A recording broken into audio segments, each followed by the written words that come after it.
Okay, I am going to call this session of the Board of Commissioners goal setting meeting to order. And we'll begin with introductions. I'm Zan Oshiro, Board Chair. Commissioners. Pat Malone, Commissioner. Nancy Wise, Commissioner. Rachel McHoney, County Administrator. Rick Krager, Assistant County Administrator. Brian Mason, Contract Lobbyist for Benton County. Zach Reeves, Contract Lobbyist. Benton County Public Information. Chief Deputy DA. Talk about the words.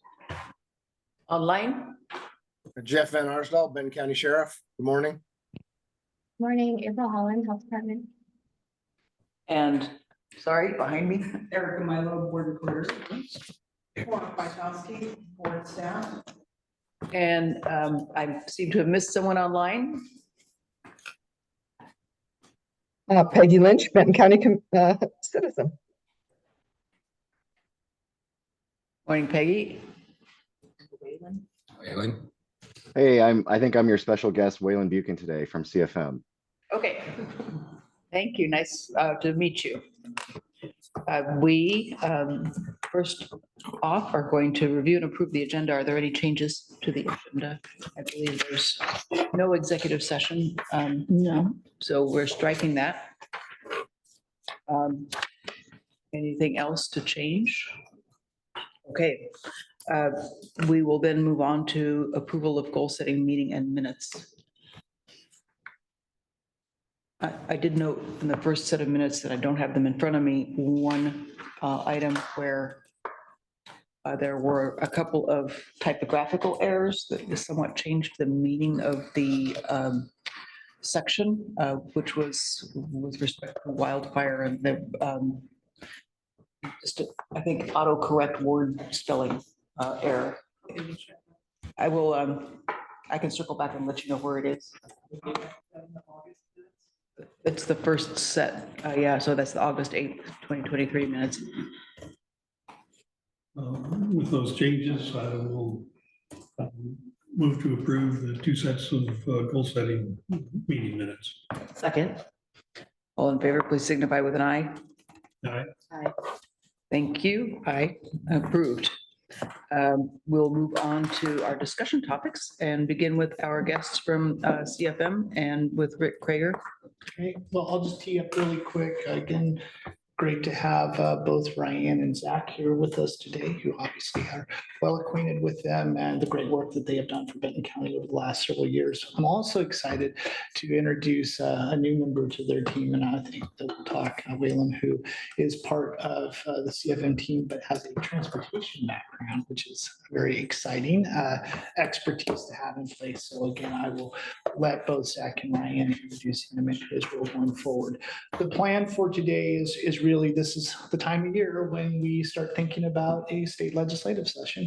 Every year, of course, this time it's the big one that comes up beginning in January. So what we want to do is, one, have CFM here to provide us just a little bit of their view. As I often say, kind of the state of the union. What are they seeing? What are the hot priorities as we go into the sessions? What are economic forecasts looking like? What can we expect? Obviously, it's never predictable completely, but we'd like to at least get a viewpoint from them on what we should be preparing ourselves for. Additionally, we know that this session will be a little different than in past sessions. One of the key members that we have often used, Representative Rayfield, will no longer be part of the legislative group. So we want to really strategize with CFM and what we need to do as a county to continue to advocate for our key priorities going forward. And then the last part is really kind of open discussion. This is our opportunity to talk to CFM about things we're thinking about, both from a funding and from a policy standpoint. I tried to provide just a few themes of things that I talked to them about, as I've talked to you about, but certainly wanting to have that completely open. I know one of the things that Rachel had mentioned to me that we want to talk a little bit about is some of the proposals related to elected official salaries and how those will be, or at least is being proposed that there is some form of committee that will be setting those, and that does impact our district attorney position as well as some of the county judges. So maybe we can touch on that a little bit as well. Sorry to get a chance to talk. So with that, I will be be able to stop and turn it completely over to Ryan and Zach, and they're going to take you through the presentation. Well, thanks everyone for having us. You know our faces, but we figured you were so bored of seeing us that we brought Waylon Buchan from our team to join the conversation. And we'll give Waylon an opportunity to introduce himself. Waylon, I'm just going to put you on the spot now and allow you to do that. And then we've carved out some time in our presentation to walk through some of the transportation themes and upcoming package that the legislature is going to be looking at. And Waylon will be able to walk through all of that. Cool. I heard you say introduce myself now, so I'll go ahead and do that. I'm Waylon Buchan. I've been with CFM Advocates for coming up on 4 years now. And before that, I was at ODOT. I was on our government relations team back in 2017 when we passed our last big $5.3 billion investment package. And then I went to work for the Oregon Trucking Association for several sessions before joining the team here. So I'm happy to be able to provide kind of a brief transportation overview, give a view of what lawmakers are doing to hopefully navigate transportation policy, and then I'll be able to answer your questions as we move forward. Back to you, Ryan. Thanks, Waylon.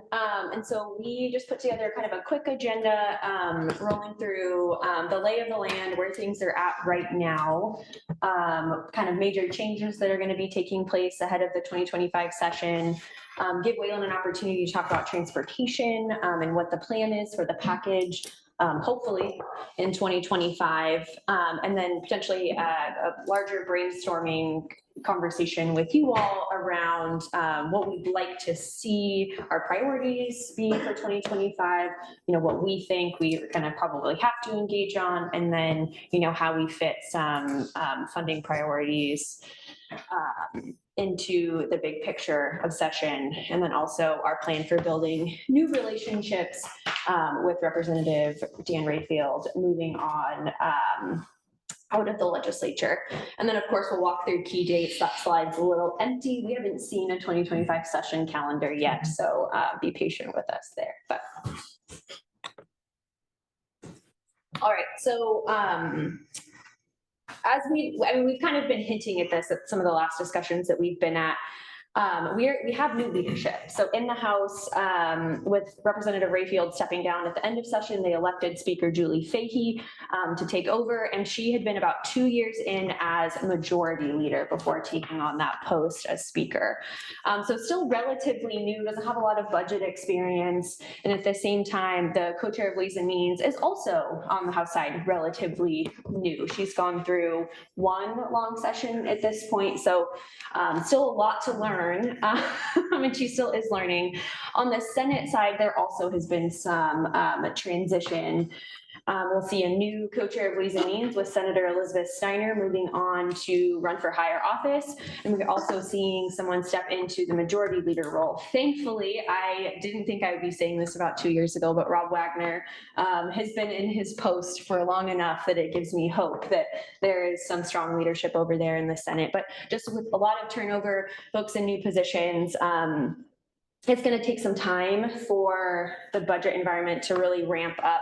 Kate Lieber has talked to us about the fact that she is in budget school right now. And, I think it took a couple years for Representative Rayfield to even really get comfortable. He had been on a number of subcommittees. Thankfully, Senator Lieber has that experience from serving on the Human Services subcommittee, but now she is being thrust into the entire state budget, and that's going to take some time to catch up on. So there's a lot that she doesn't know, but she is learning and in budget school every single day. We also have a new majority leader in the House. Representative Ben Bowman is still in his first term as a legislator, which is pretty significant stepping into that position. He's going to have to wrangle all the House Democrats and be responsible for a significant portion of their fundraising efforts. Similar, transition in leadership on the Republican side. Jeff Helfrich has not been in his role, or Representative Jeff Helfrich has not been in his role for very long either. And we also have a new Republican leader in the Senate with Senator Daniel Bonham stepping up with Senator Tim Knopp being unable to run for re-election. So lots of new leaders in all different places throughout the legislature, both parties. So it will really be an interesting time. You know, we were so used to Senate President Peter Courtney and Speaker Tina Kotek being in those roles for so long that we have just been in this kind of weird churn of leadership over the last 3 to 4 years, which has been an interesting time to navigate. I have a question. What about staffing? Do you see the turnover in staffing as well with the leadership? So Ways and Means staff is not the Ways and Means staff of. Professional staff remain the same, but the people staffing those members and helping them stay on track are in the same churn as the elected officials. And a lot of times when a new, when they come in to a new office, they will kind of, clean house a little bit and get their folks in. So you will see a lot of new faces in some of these roles for sure. Okay. And then we talked about the fact that we have lost or are losing Representative Rayfield. And we've been really lucky in Benton County to have Senator Gelster-Bloom and Representative Rayfield as strong champions for the county. And we were extra lucky that Representative Rayfield was in some of the key positions that he's been in. Since 2019, he had been either the Ways and Means co-chair or the Speaker of the House. And we are losing that. And those are some really key positions for the county to have benefited from. And so I think one of the themes that you'll hear from Zach and I today is just what that change is going to mean for the county. And then we are also going to see a new representative coming into the legislature to represent Corvallis.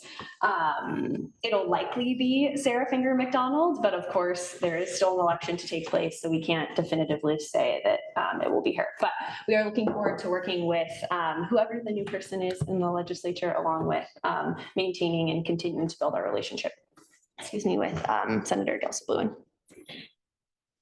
So my notes here say the revenue forecast is not good.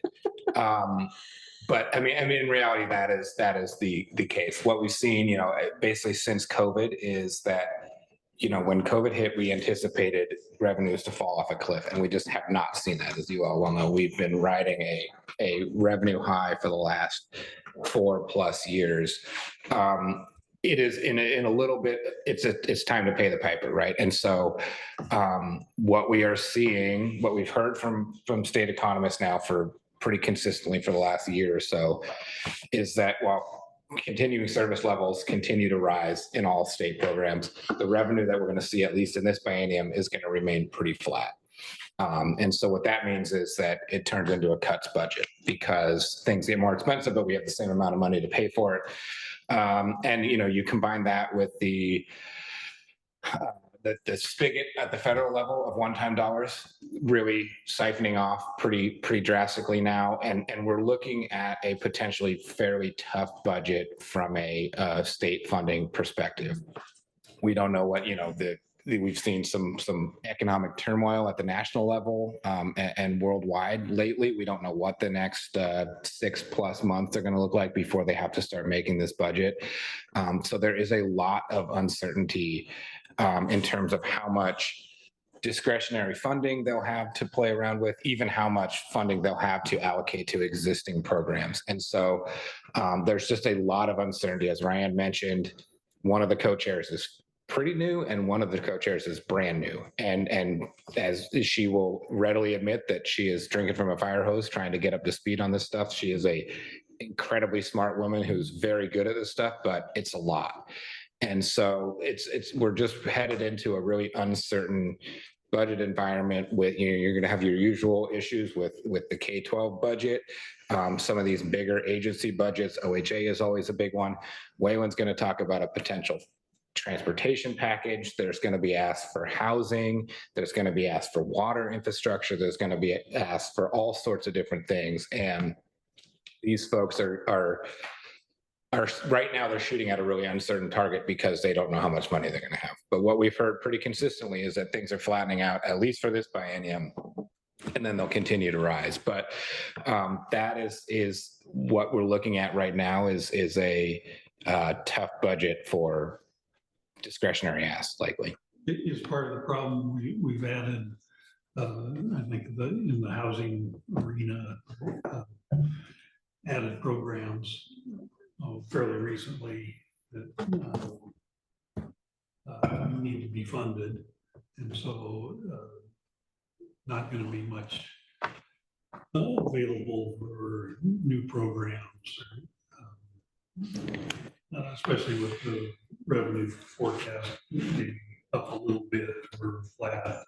Yeah, and I think a lot of not a lot. Some of the issue is, you've seen a lot of one-time spending in terms of allocation for building, whether it's shelter infrastructure, whether it's housing infrastructure, a lot of this one-time funding, these folks are now coming back to the legislature with needs for ongoing funding to run. Just like, it's great that you built us a 12-unit shelter. We don't have any funds to run it. And you're seeing that all over the state. And that's going to be, so I think a lot of we'll get to housing later, but a lot of the housing conversation is how do we establish an ongoing funding stream to allow these, whether it's an emergency shelter, whether it's, affordable housing programs, whether it's project turnkey sites, how are those going to continue to, operate sustainably? So that's a lot of it is we've stood up with all this one-time funding that we've had, a lot of it from the feds. All this one-time funding has come in and we put it to good use, but some of this stuff needs to be funded on a continual basis too. And I would add that it's not just housing, it's across an array of different areas, healthcare, behavioral health, education, like things have just gotten, the budget has just grown significantly. And one thing I'll add to, with the agency recommended budget and governor's recommended budget process, this is the first time that we've seen a governor put a cap, if you will, on what agencies are allowed to request. That cap is 1% of CSL, which is pretty significant. I mean, 2 years ago, we saw OHA asking for $2 billion worth of investments. Sorry, what is CSL? Continuing service level. Service law, okay. We saw OHA asking for $2 billion in additional funding from the legislature through their agency recommended budget process. And we are not seeing that this year. Their requests will be significantly slimmed down, really focusing on continuing the basic needs of that state agency. So really unique time. And then we'll want to talk about kind of building on some of the past session themes. So we've been really successful in the housing and behavioral health kind of arena, if you will, and those have been strong focuses of the legislature for the past 5 or so years. They've really been committed to making investments in behavioral health, investments in housing. And we can get into this a little bit more, but we are not likely to see that change. So when we prioritize funding requests or really anything outside of the policy, doesn't cost any money arena, we'll really want to tie it into the larger theme of the legislature, which is we know for sure will be those two things.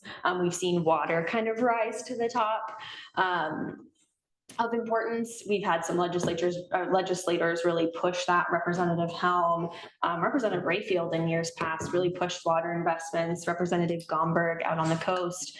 And so I hope that we'll see some broad investments in water in 2025, but of course, when it comes down to priorities, behavioral health and housing just really rise to the top of the list. So we'll want to make sure that our asks are aligned with legislative themes. And we'll, we want to talk about the fact that Benton County has been significantly luckier than most counties in Oregon. And thank you for the laugh, Commissioner. But we're also probably moving away from that luck with Representative Rayfield leaving his position as co-chair Ways and Means and Speaker of the House. So that is going to make our job a little bit more challenging to really, we are going to have to be very focused, laser focused with our priorities on what the session themes are. And frankly, we're gonna need the commissioners, all of your help to join us in some of those efforts and be down in Salem and lobbying alongside of us and having those conversations with key legislators. So that is gonna be part of our brainstorming session that we will get to after Waylon gives us a transportation package overview. Waylon, we're gonna All right. kick it to you. All right, and I'll try to be cognizant of our time and not go on too long. If I do, just grab the 20-foot long wooden hook and just pull me off the stage, and I'll go about my way.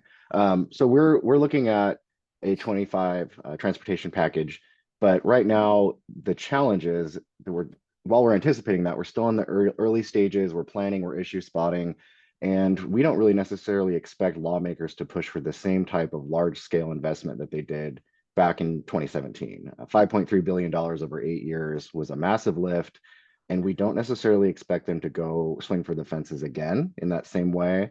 And there's a few reasons, and some of these you've probably heard about just from reading the news. One is ODOT is in an agency budget crisis. They are running into a major budget hole, particularly due to diminishing fuels taxes as a result of the Oregon fleet just moving towards higher efficiency vehicles, zero emission vehicles, electric vehicles. That diminishes the amount of return on the fuels tax.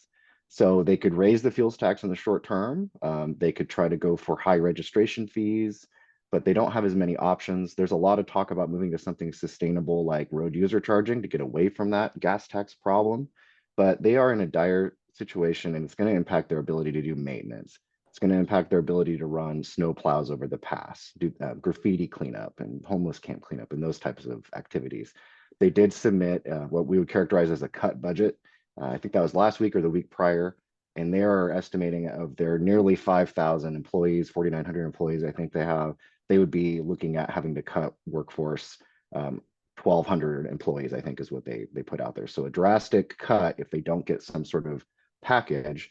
This is news to us because they had not had to submit a budget yet as part of the agency budgeting process. But now we are seeing how bad it could be if they don't get some sort of influx of funds. They're also wrestling with cost responsibility, which is part of Oregon's constitution. It's Article 9, Section 3A basically says that trucks and cars have to pay their fair share in proportion to the damage they do to the roads. And usually it's 65-35.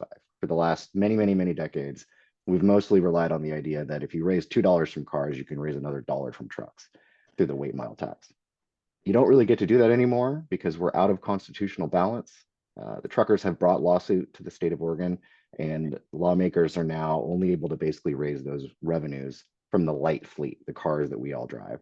And so that's a challenge for them. That's going to impede their ability to raise sufficient funds like they did back in 2017. And then this is also going to be largely a maintenance-focused, safety-focused package.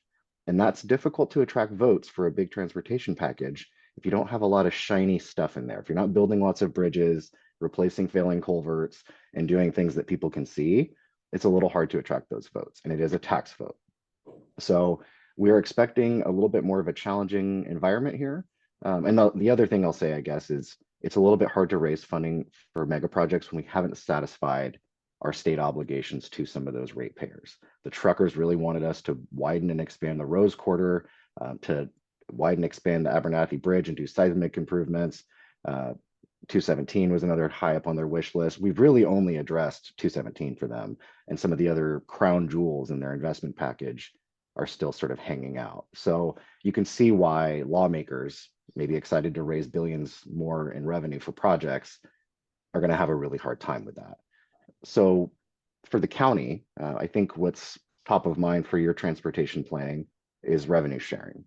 As a lot of you probably know, when we raise $1 of taxes for transportation here, 50 cents of that goes to ODOT, 30 cents of that goes to counties, and 20 cents of that goes to cities.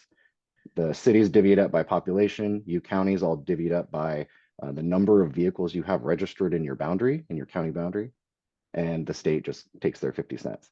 So with that in mind, we need to be cognizant that there's pressure on the agency, there's pressure on lawmakers to maybe not do the 50-30-20 traditional framework that they've done for the last several transportation packages. But I'll remind folks, that's not enshrined in our Constitution. It's not even really anywhere in state statute. It's done as a case-by-case decision for each transportation package. So this is something that I will be, top of mind on. Zach and Ryan are going to be on this constantly to always remind lawmakers, split that money as you've traditionally done. The local county and city road budgets need this funding just as much as ODOT does. But here's the trick. If you're going to raise, say, 40 cents in fuels taxes to help fill ODOT's maintenance budget hole, but you're going to revenue share 50 cents of it, right? That really means you need to raise something like 80 cents in order to do the same righting of the ship. So you can see why that's a tremendous pressure on lawmakers. It's already challenging to raise the gas tax, and to raise it even higher or twice as high. You can see why they might be tempted to move away from revenue sharing. What else we want to talk about? Transit funding. I think the county is going to be very interested in transit funding. And I'd say that this is a bright spot in the package formation today. While the highway side that I've been talking about, kind of in a dismal sense, doesn't look super attractive. There's not a good pig at that luau, so to speak. Over here on the transit side, we have a lot to talk about. Prior to 2017, we had very little state investment in transit services. Now we've been raking in $100 million a year from the statewide transportation improvement fund. That's all funded on a payroll tax, 0.1% of a payroll tax. So every time one of your workers makes 10 bucks, they pay a penny in. And that provides statewide transit services. We're connecting cities that used to not be connected. We're providing daytime, weekend and nighttime bus passes, free fares, elderly, disabled transit students bus passes. All those things are really important, and lawmakers are probably going to lean into transit, and you may see some significant increases there. For the scope and scale of it right now, I think I said we make about $100 million annually on transit. We are hoping to quintuple that tax, that fee, from 1/10 of 1% to 0.5 of 1%. And that could result in, $500 million a year coming to transit by formula, all out to the different service providers. But that's going to be transformative, and we're going to keep our eye on that to make sure that goes forward, and really that those revenues come to the county. The only other things that I think we might want to just keep kind of on our radar are jurisdictional transfers or orphan highways. I don't know off the top of my head how many of those you deal with, but we know that it can be very expensive to have ownership of a facility where the safety costs are very high every year. And there's some conversation that happens every time we have a transportation package with ODOT of who's the best owner of this particular facility, who has the funding to make sure we can bring it up to the right safety level, and those discussions happen. So if you have facilities like that, it's another opening to have that conversation. And then finally, I think it's worth mentioning that right now, if you're not aware, the Joint Committee is undertaking a roadshow tour, statewide roadshow. They've endeavored to hold 12 meetings and local tours around the state for the purposes of discussing this need of transportation funding, to try to build public support and hear public comment and feedback about the package. And through these visits, they've gone pretty well. They've gained a lot of feedback from the citizens. They have done 6 of these so far. Their last one was in Medford on August 8th. I was down there and got to participate in that one, mostly observing. Then they're going to continue around the state out to Eastern Oregon, back to Bend, the Dalles, Salem, and then finally wrapping up in Happy Valley and Hillsborough. And so we're going to probably see them wrap up their work, I think, towards the end of September. Then they should kind of put it all into a framework, and then they'll start shopping that with their colleagues. They'll be getting constant input from the lobby, from cities, counties, all the different stakeholders. So expect, I would say, things to sort of heat up into the fall, the late fall. And then we'll start seeing work groups and other things formed as we enter the winter. And then we basically expect to hit the ground running January, February. And this is, in my world anyway, this is going to take up quite a bit of time. And lawmakers are going to spend quite a bit of their bandwidth talking about transportation package. If everything goes right, we can get this across the finish line in 2025, but we're not delusional. We know that in 2015, they got very close to passing a transportation package, ultimately fell down and had to come back in 2017, put all the pieces back together and get it across the finish line. So we're prepared for the long haul and the long fight, and I think we're poised to keep your issues top of mind as we go forward. With that said, I just talked at you for quite a long time, and maybe I can pause and see if there's any questions or reactions to any of that. Well, I had a couple things. I did testify before the Joint Committee on Transportation when they were at LBCC, and Excellent. happy to know I did mention the 30-20 formula that's very important to the local jurisdictions. I'm also go to the transportation, the rough tough, the road user tax, fill in the blanks. That a group trying to figure out the current gas tax funding hasn't been working very well for a number of years, and way forward just continues to expenses increase and the revenue doesn't come close to keeping pace. The one new way for paying for roads is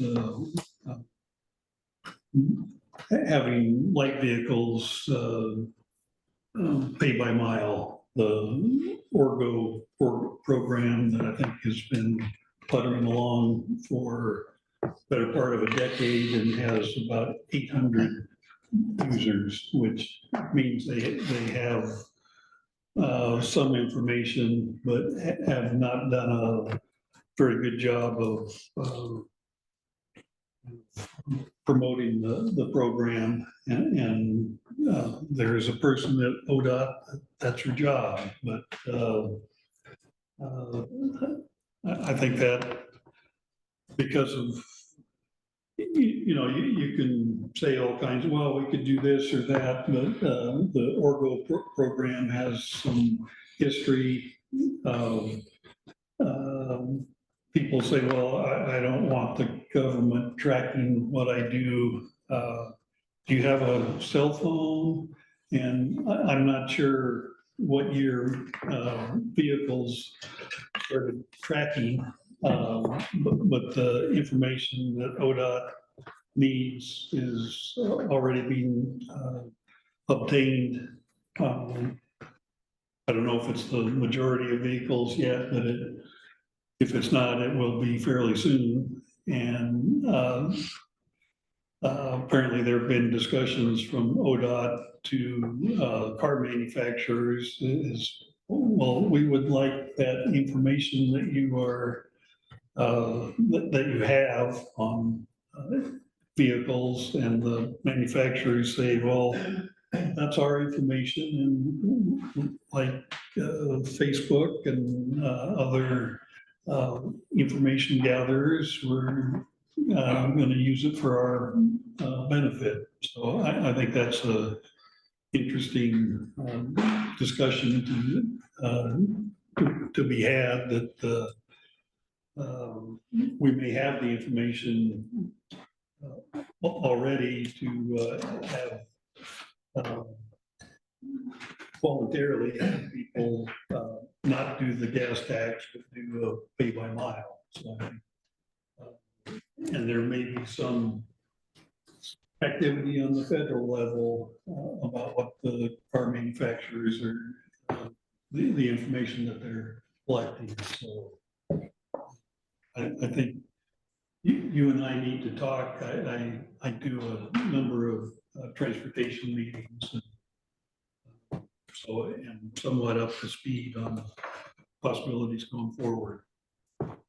That's exciting. I didn't know we had a rough tough member in the room. So for everyone else listening, that's the Road User Fee Task Force. I think I got that right. I probably butchered it, but that it's super important. And thank you for bringing that up, because it's likely to be one of the central themes of the package, partly because, as you say, the gas tax is just dwindling in its efficacy, but it's so hard to let go of, because the gas tax, the fuels tax, is one of the least administratively burdened ways we ever raise taxes. It's less than a tiny percentage, fraction of a percentage to have the overhead to raise that. Whereas road user charging is standing up, basically tolling, almost mobile tolling, in order to be able to capture people's movements and capture their damage to the road and charge them accordingly. But there is a massive appetite to go that way, because there's really no end game for the gas tax. It's just going to continue to give us diminishing returns until we just can't get anything from it, essentially.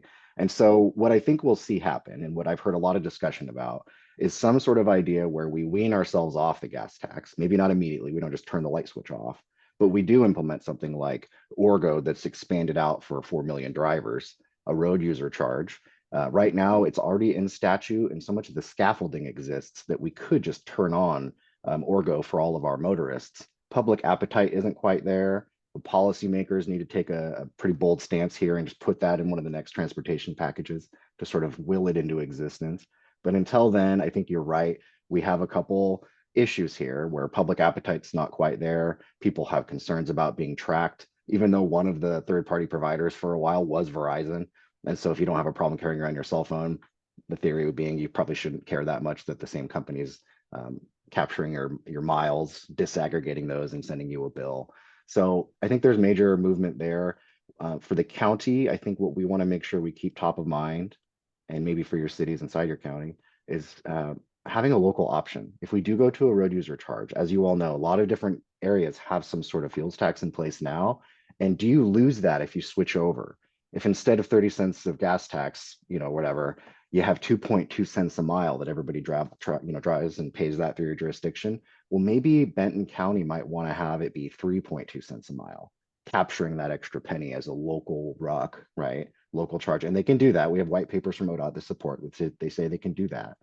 And I think that's another way you sort of keep yourself at the table. You don't get cut out for 50, 30, 20, but you also make sure that if they do a paradigm shift and move away completely from the gas tax, that you're still there and you still have your way to bring some of that revenue back home. But it's a fantastic point. I could probably waste at least 20 more minutes of your time talking about road user charging. So let's definitely grab coffee offline. Can confirm, have wasted 20 minutes of his time. Yeah, I think that's a great discussion. I'm really glad that it's emerging as a major topic. It's overdue, but as you say, the political ripeness is another matter altogether. So we may have to struggle some more and deal with more road failures prior to that happening. We shall see. I really appreciate that presentation. Commissioner Wise, do you have any questions? That was pretty thorough. Okay. Want to spend any time, maybe just, I know we're getting close on your agenda. We can always have both Zach and Ryan and Waylon, if necessary, to come back for further. One part we wanted to talk about was just your ideas and thoughts about. I'm not done yet. I'm sorry. I wanted to move us on so that we could have that discussion. I recognize that we are at 9:40, but we started late. And I think we should have at least a 10, 15-minute brainstorm about the issues. I really appreciate the list you put together, Rick.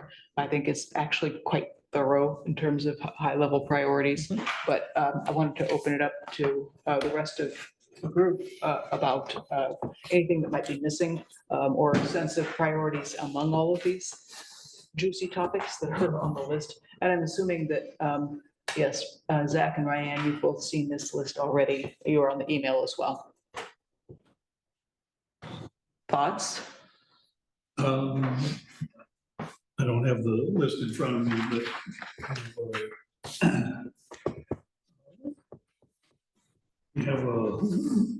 we have a need here. I talked to you briefly before the meeting about the correctional facility and that we've done really well on getting funding for needed facilities. We should break ground on the new courthouse within the next month, which is exciting. Courthouse, DA's office, and EOC is in the mix, but we have a gaping hole as far as correctional facility. And that's a longer term project, but we need to keep it in mind and look for opportunities for any kind of help. I was trying to describe In that email is described okay. What day was that? yesterday. This is Friday night. It's the last item on the list. Not in the packet. Oh, right. Why don't you read that out, Pat, so that everyone can hear that. Rick should read it. Yeah, sure. I can add a little context. So again, I think the conversations have been is I think it's no secret, correctional facility is a key piece for the county that we need to engage. Question is, we're gonna have to have a local bond passed to be able to fund that. Is there opportunities though from the state standpoint? And one of the conversations that Commissioner Malone has started was to model the Oregon School Capital Improvement Matching Program, which is a constitutional issuance of bonds that enables the state to match against a investment that communities are willing to make. So the way the program worked was school districts had typically had difficulty, particularly in some of your rural parts of the state, in passing local bonds. The program came in and was stood up to say, if a district is successful in passing the bond, the state will come in and match up. At the time when I was there, it was $8 million. I think it's gone up to close to $12 million at this point in terms of the match. And essentially, it was something that the counties or the cities were using as part of their local push to be able to get voter support. It's been highly successful. Now that's schools versus correctional facility, but again, I think the discussion has been, is that something that can be modeled? Just so you know, while we've talked about it, this is also getting some momentum, particularly in our finance around the counties. Carol Samuels, who is from Piper Sandler, is a leader in actually this program. She was on the board member, and so she's already starting to float this. Having said all of this, this is, I think, probably something that would require constitutional provision, which means it would have to be voted upon, unless somebody creative could see how it fits within the existing constitutional provisions. 11Q of the Constitution is about the only place that I can see that happening, and it'll take someone smarter than me to figure out if there's loopholes or ways that can be built in. So again, I think that's been sort of the discussions when I've shared that with both Zach and Ryan. And I think this is probably, something that would have to happen over a course of different stages and obviously to get buy-in. But I know Commissioner Malone has also been having conversations with electeds about this as well. So that helps. Just furthermore, when we get together with the Association of Counties, many counties are struggling with their correction facilities. Building a new correctional facility is just very, very challenging. We are engaging with the National Institute of Corrections to work with the sheriff to hopefully help us look at an assessment of our future needs. So we are continuing to try to find every avenue and support, whether it's in Washington or here or in Colorado with the organization there as well to try to build a county facility. The Institute of what? Excuse me? The Institute of? Well, you caught me. National Institute of Corrections, and then what's Panda's group again? Jails and Justice Center is the further forward. So if the National Institute of Corrections does an assessment and finds us a worthy project, then we would be recommended to work with the Jails and Justice Center, which is in Colorado, to help. They do work with counties to provide assistance and help us find financial assistance to build a correction facility.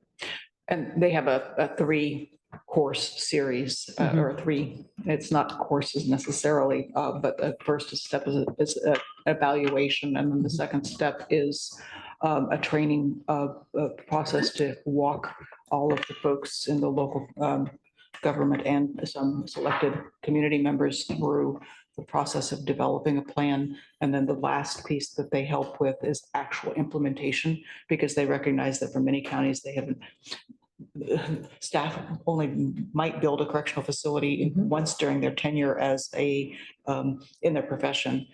So they provide an awful lot of technical assistance and experience from around the country in other jurisdictions, so that we don't fall for the same pitfalls.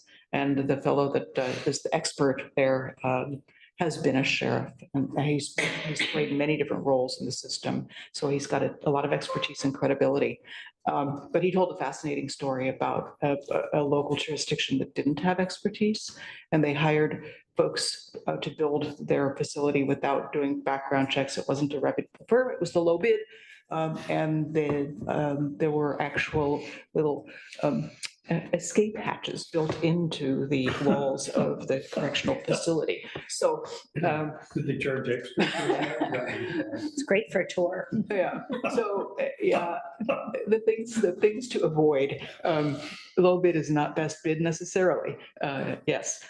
But anyway, I think there's a lot of opportunity there. And if we can help to amend this program at the state, I think it would help not only Benton County, but several other counties.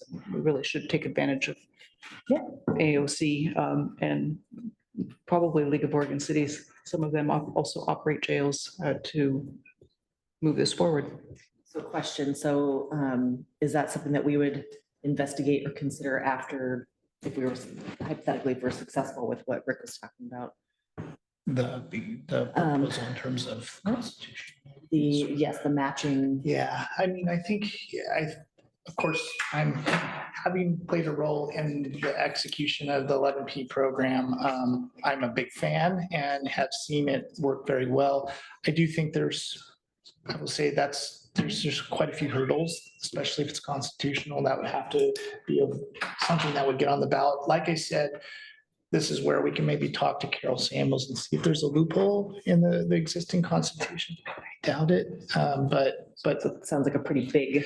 yeah, it's something I think that you could garner support from an AOC standpoint and really begin having discussions. Like I said, it's already being introduced at the financial levels with CFOs across the counties. And so I think maybe this is something that we support from, more of a statewide standpoint, but it's good to be on Zach and Ryan's radar as well. Yeah, and Ryan and I were just sitting here trying to figure out, you have to refer a constitutional change to the voters, I think is how it works. So it is a much heavier lift than just, passing a piece of legislation in the legislature. So if it is, it's that, if it's not a constitutional change, it's still a heavy lift, but it's a lighter lift, in the sense that it still needs to be funded.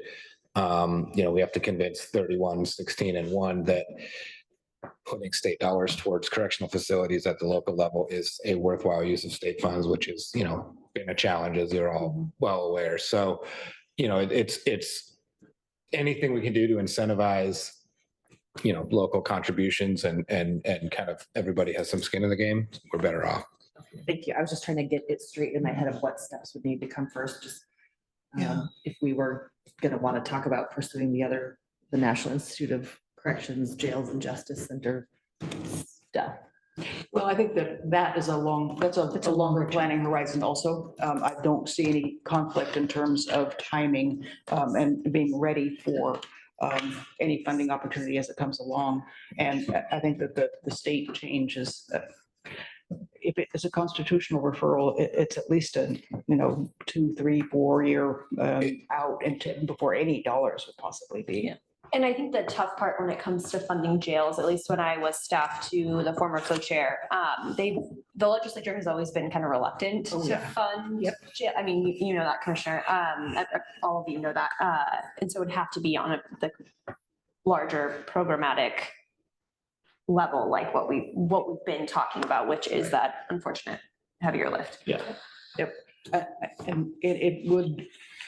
The effort at the state level and the legislature has consistently been to reduce bed use at the state level, prisons, but they did that partly by shifting that obligation to the counties back in the 90s. So this conversation is always a very freighted one politically, and it draws in a lot of values and conflicting values. So I think that if it's couched not as expanding to include correctional facilities, but to include essential county infrastructure more broadly, then it's a different conversation. And I think that it'll be a slow simmer, but I think that there's opportunity. It feels like there's, a variety of strategies. The technical assistance will be a good source to help us in planning and doing better. I think we can always look at the big picture going forward. One of the other priorities that's listed sort of segues into this is Measure 110. And we, haven't talked a lot about that, but we know that we're standing up a deflection program. And the idea of deflection programs is you're keeping people out of that criminal justice system. And so I think we can also be looking at opportunities that help take the pressure off our system. And I know Ryan is here and has been invaluable in terms of working on that program. And obviously counties have been told there will be funding to continue that, but of course, until you see the dollars, I would imagine that's going to be a very big discussion as well. Yes. I think that as you both mentioned already, behavioral health and homelessness are still priorities on the governor's agenda. And we have clear interests in those areas. So I think that we'll be able to work with that agenda, however it emerges, especially in the housing and homelessness arena. Then the other one that I think is important for us is the sustainable materials management plan process, and especially that relationship with DEQ and the relationship with legislators that are interested in these solid waste issues. And it's good timing, given that the Recycling Modernization Act is supposed to take effect July 2025. So solid waste will be on legislators' minds as those new programs roll out and they start hearing from many parties about how it's working and not working. So I think that having that planning table that we're proposing may also help to potentially take a little bit of heat off of the legislature, as to have counties at the table thinking about that materials stream. So I'm hoping we can pitch it in a way that it is that we get legislative support and interest, and move that agenda forward to take the pressure off of Coffin Butte and just be good for the planet. And it's our intent to have a CFM invited to our SMMP planning and kickoff as they start. We haven't talked in details about that yet, but we've always said that having them there to at least listen and hear the issues, because you're going to have county representation, particularly in the western part of the state, talking about a lot of alternatives, different strategies. That's something that could take policy changes or could take funding support. So I think that'll be a great opportunity to really help feed what are some of the initiatives that we can maybe push forward going. Well,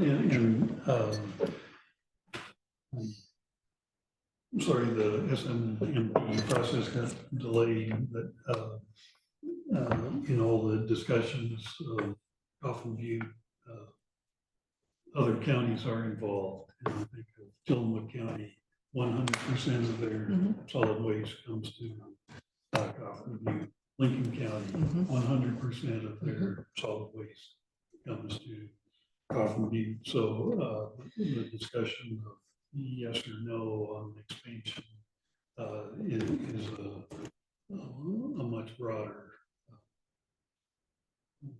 question, and I'm looking forward. I've seen a very long list of potential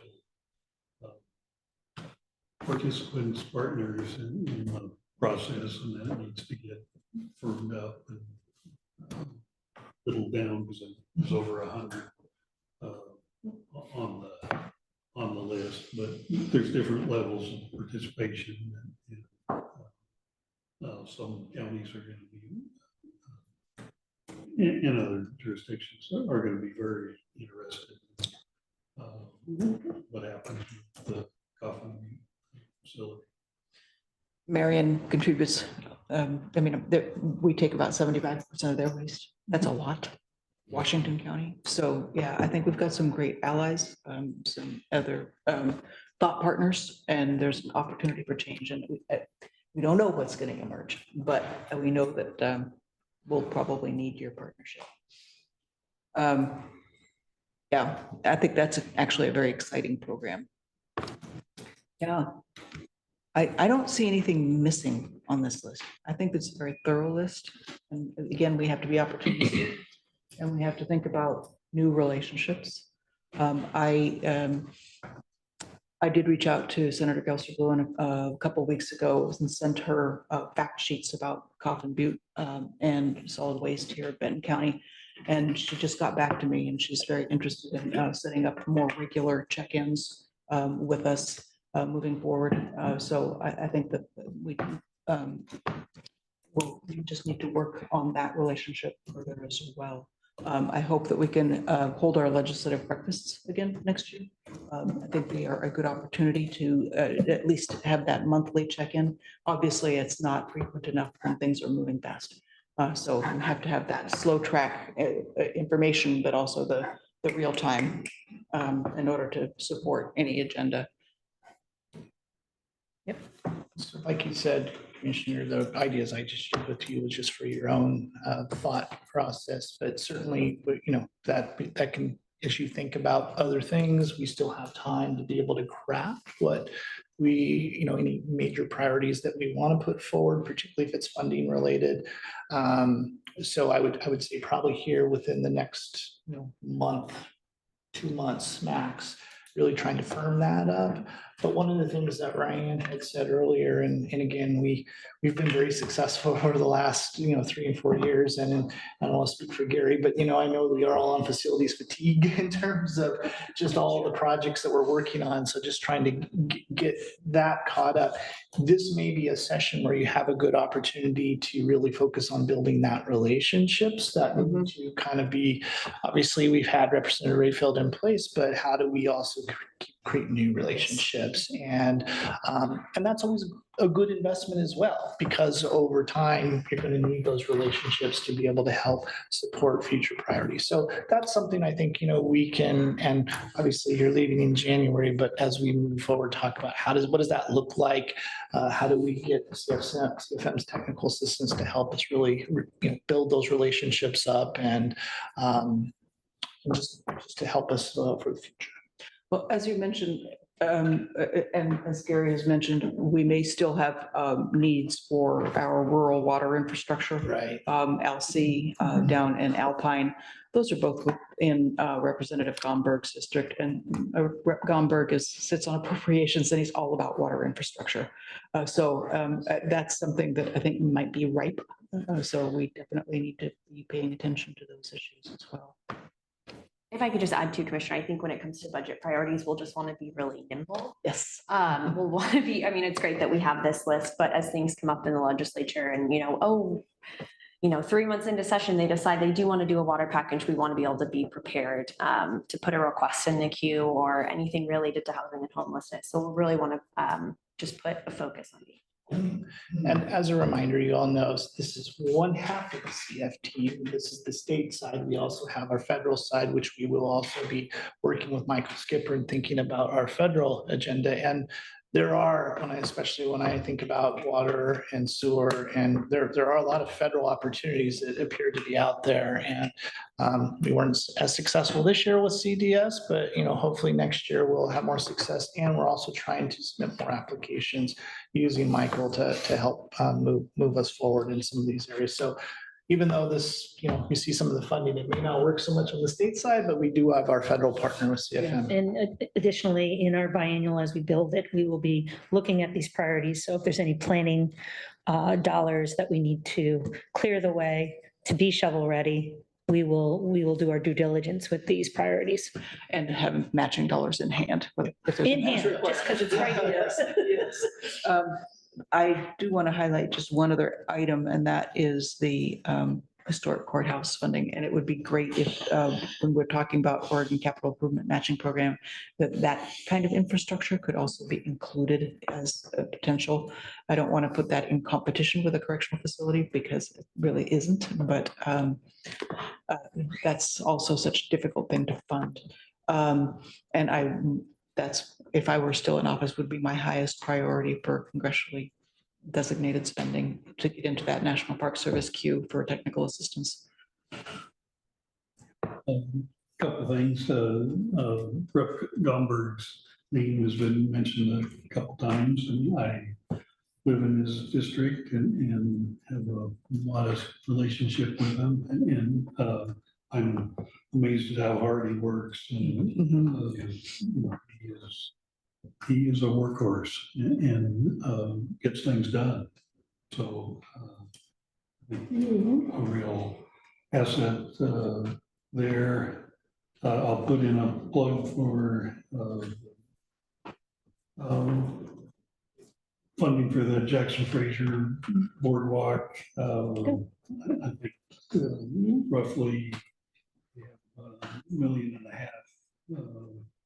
raised and 2.8 million or something in that vicinity. And it's a project that checks a lot of boxes. It's not just a nice amenity. Schools use it. It's in a low income neighborhood. Neighborhood is right on the boundary. And they have done an amazing job of fundraising to get to this point. Kind of like the gas tax, they're raising the funding and what the cost has escalated from where it started.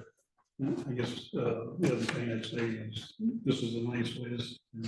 Ryan mentioned we have to be nimble, opportunistic. What are the themes? Where is this particular project? It wasn't on the radar, and now there's an opportunity. So need for keeping in touch. And I don't think this list is prioritized as far as top to bottom, and so I think that's our job going forward is figuring out which projects have legs.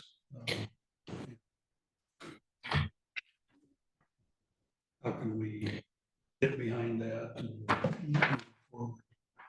We've been very successful in the last few sessions by being flexible and being able to respond quickly to requests for information and projects and whatnot. So I would encourage you all to continue in that vein. I'm going to add to that. I was just, No, go ahead. okay. I was just going to say that I thank you, Rick, for the list. It does look very complete. And as we've heard, we need to be nimble anyway. I do have a question. So since this was emailed to us and not an addendum to the packet, then I don't think the public has had a chance or has a way to see this list that we've been discussing. So how do we make this available? Do we attach to the minutes? Put it in Sure, the we can minutes? attach to the minutes. Okay, thank you. Would be considered an exhibit. Thank you. And we can always, again, next school setting, bring this back because that was more of an informal, just to kind of prime the pump for your discussion. But we can formalize what that list is going to look like so that we can be very clear, as Zach and Ryan said. I think we need to be crystal clear this time in terms of what it is we're aiming for. So we will help. Lindsay will help to be able to kind of craft the document for you, priority list as we go into this legislature. So we can firm that up with the help of these folks here. Yep, thank you. Yeah, I appreciate the brainstorming list. And there will be other opportunities once we refine priorities, as Commissioner Malone stated. And of course, we'll have a new commissioner at the table. So I have to consider that commissioner's perspectives as well. Okay, well, thank you very much. Really appreciate the discussion. Apologies for those waiting. One more question. There are legislative days in September, and how does that fit in with what we're talking about here? I think the deadline to submit the concepts for pre-session filing is the day after the last day of legislative days. It's that somewhere, Friday. it's somewhere right in there. So we'll The see a 27th. lot of that's when we'll start to see kind of where people's heads are at a little bit in terms of what the topics are in each of the committees, where the conversations are going. We may see some signaling of intent to, pursue X, Y, and Z legislation. So that's kind of our first baseline point for what session's going to look like, what the big topics will be. And then, folks will be the deadline to submit in order to have your bill ready for pre-session filing. It's not a end all be all deadline, but it is the first kind of quasi firm deadline that we'll see. That's September 27th. September 27th, correct.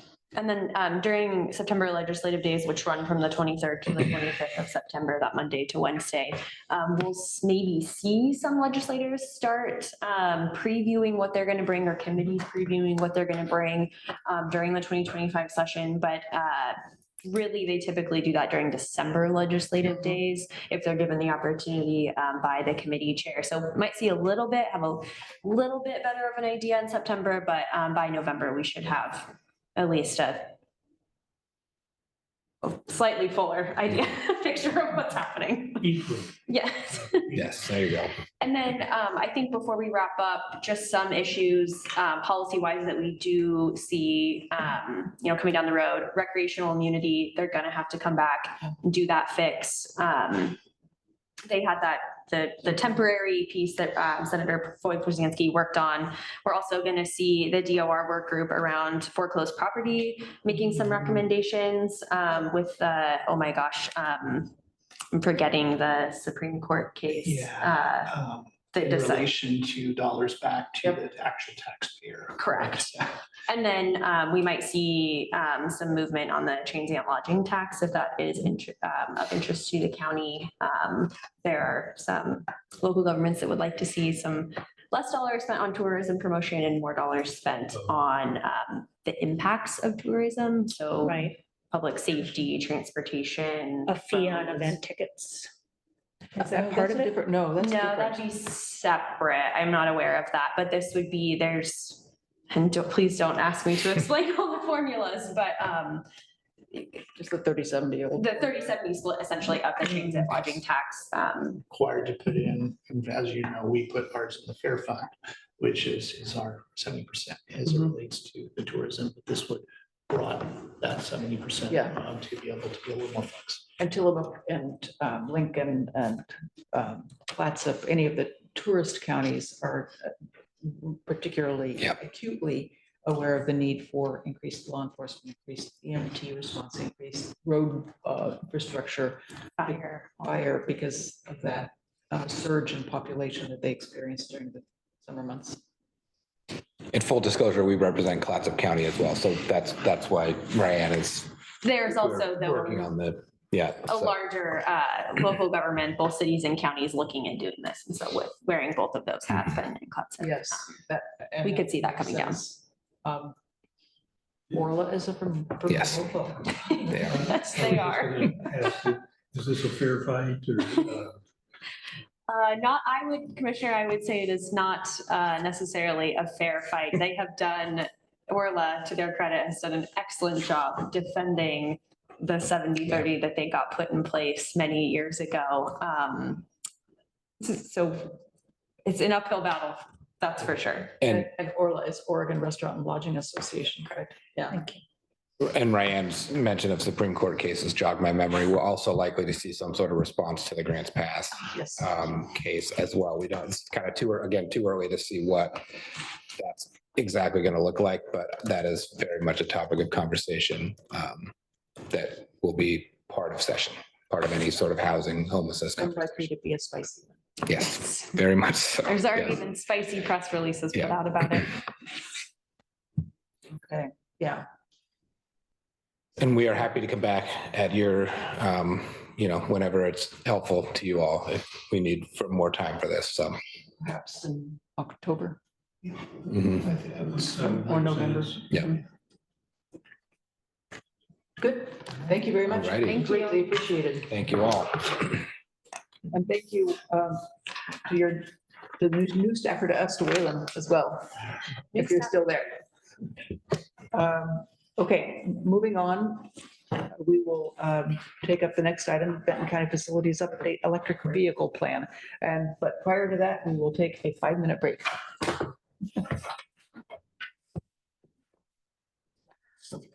Lots to cover. I know. Yeah, that's okay.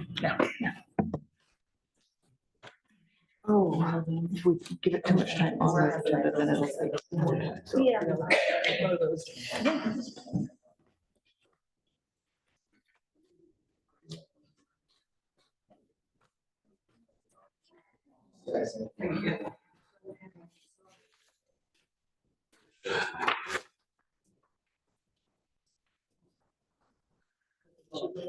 Exactly. Finishing up on the, sent to you, hopefully here this afternoon, the, fleet, or, yeah, external fleet thing for next week. Sort of couching it a little bit, so basically, I'm going to big solve for last meeting at this point. Because I looked through Marilee's stuff and we have made, so there's a good story here. There's the good news, bad news. The good news is, and we were zooming back into it, where we were showing, based on those trends, $600,000. Oh, yeah. Now, based on Marilee's numbers, we're down to about 275. So that's, and I think that's a result of the adjustment that was made.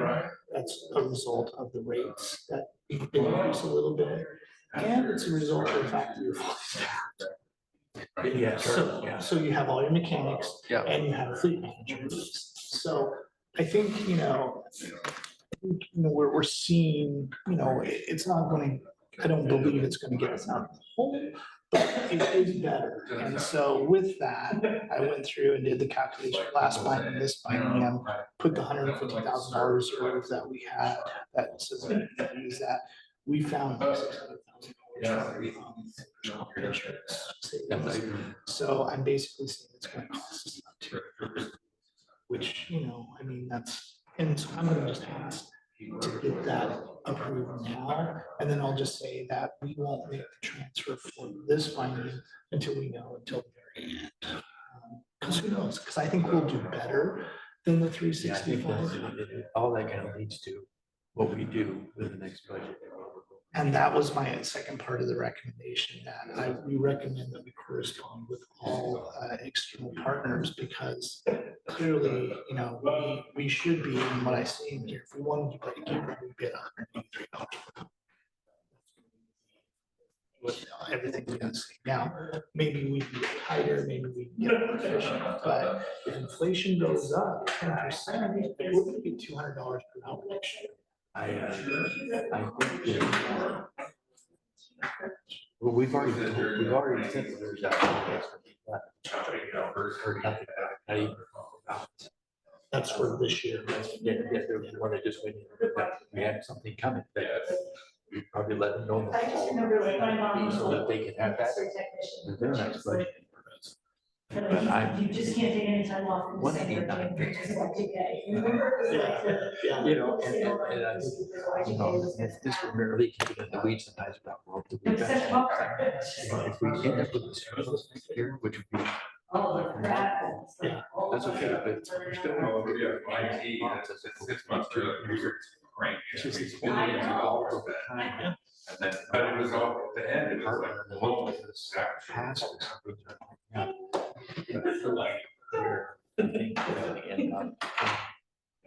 But we were prepared. Yeah. And even on our end, we've got some. Oh. That's what they all usually do, especially with TV on board. No, I think we're in good shape as we on this, just after, Ryan, I know, I know you're in a really tight race. It's like, Maybe like. works on this fall, now based on, of course, the adjustments help, but the rate does help a lot.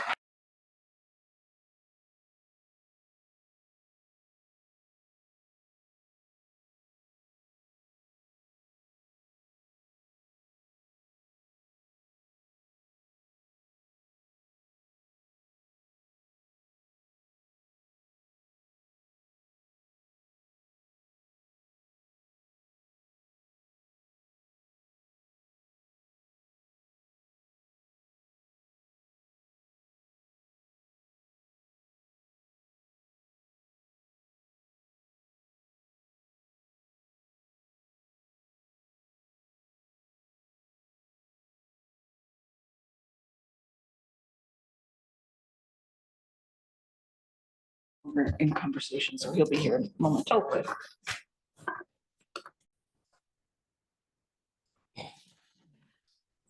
Okay.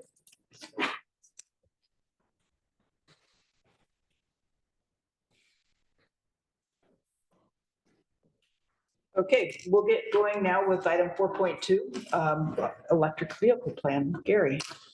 Thank you, commissioners. I was asked to kind of come and give an update on where we're at with EV charging and then also electrification of the fleet. The charge is probably a little more clear cut path forward. What I've done in the packet, I actually gave you copies of technical assistance reports that we had done last year. Paul Walsinger and Jen Brown commissioned those with Pacific Power to kind of give us an idea of what it would cost to put in charging stations at some of our locations, which was a good basis for us to jump off of. So for instance, right now, we did get funded through, it was DeFazio, the EV charging and buses for Sunset. So we do have that in the queue, but those charging stations at Sunset would only be for the buses. They'd be in the back. Hopefully, we're going to get a project to secure that area better.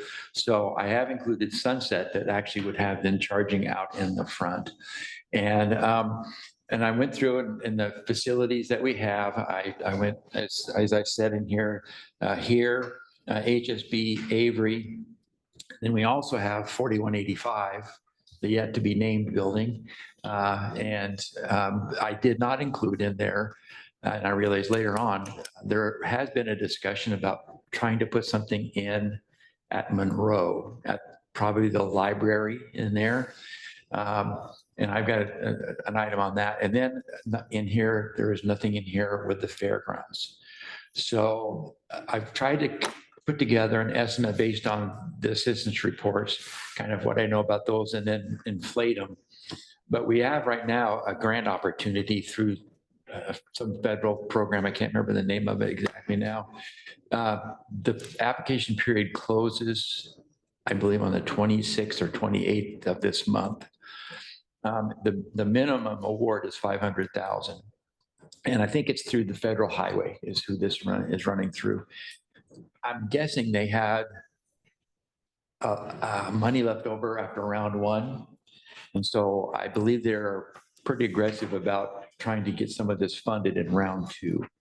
There is a corridor program that if you're on one of their identified highways where they're trying to strengthen the EV charging and corridors, you can apply for that. But then there's also a community-based one that we are eligible for at our public facilities and making it available to the public to charge. That would be the one I guess I would pursue. And then looking at the options we have at the buildings I've listed, plus if you wanted to include Monroe or the fairgrounds, we would be right about at that $500,000 level. Now, what I don't know is, and I haven't figured this out yet, is it 500,000 total award because the match is 20%, which means we come up with 100, or if it's 500 and then we come up with 20% of that, which would be 125. So I think we've got projects that I can get to that amount in any of these, but these would be then available to the public. They would be what I call the smart charges because we'd charge for the electricity. And we would keep going on that as a plan. That's a grant that we could pretty much take care of everything that we have. But this also sets up, as we have what Paul would say, onesies and twosies opportunities come along. We can apply here, we can apply there for these other grants as they come up, either through the state or through the federal. Now, maybe the state's not going to be as much, but we do know that there are a lot of grants out there for EV charging. I mean, lots of them. And it's just a matter of having kind of the things put together and a source identified for the match so that we're then able to go ahead and pursue those. So that's kind of the first question today, or the first request is it okay to go ahead and put in for this one? I know there's an official thing, but we're kind of up against the wall here. And if that's the angle you'd like me to pursue.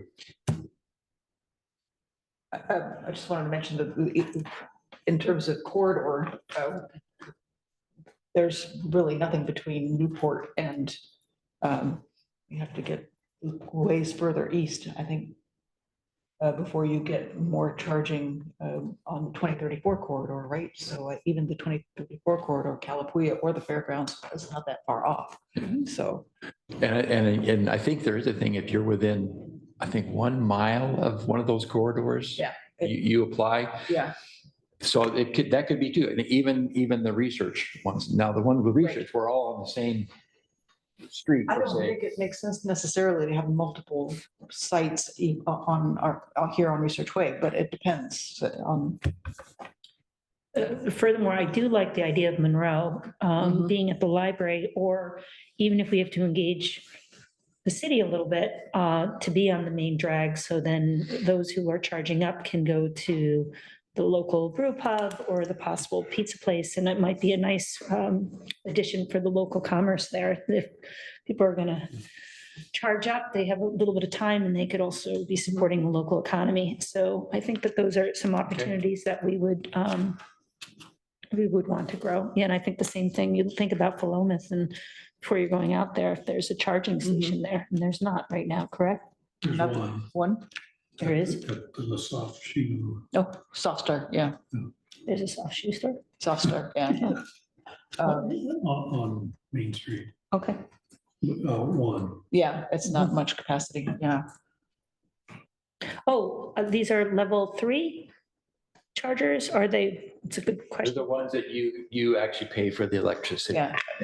No, it's more about the charging capacity, not About the rate. Yeah, Yeah, well, no, I think these would be the, super ones, right? yeah, I think that's the intent. Yeah. Because there's plenty of granting opportunities for the level 1 ones, but Yeah. they'd no. be living in No. Monroe or some of the locations for a long time. Well, So especially with the corridor, I think that's the implication is that you're able to charge quicker. Fast charge, yeah. mhm. It makes a big difference. But we can also make sure that that's clearly stated in there, as long as that's part of our estimate. That's what we can be asking for. Mhm. So.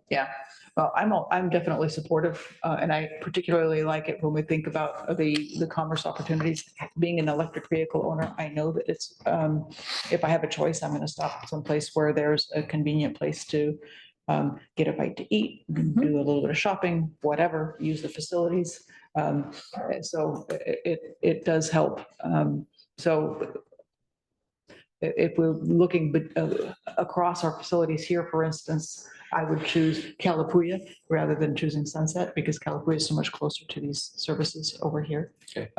Taco Bell would love it. Yeah, but just things to keep in mind. I mean, I would just think of like the space, we have more space for parking lot here. Far more here, yeah, than at Sunset. The other thing I looked at with this is that each of those has their own set of community members that will come To use the to services there. use that service there. So that's why I did think about having one, maybe not as many at Sunset, maybe, Mhm. a smaller number, but Yeah. they did clearly have their own set of customers that come, Mhm. much like the HSB does, Mhm. to visit the site. HSB clearly could be, they have a lot of visitors, a lot of engagement from outside.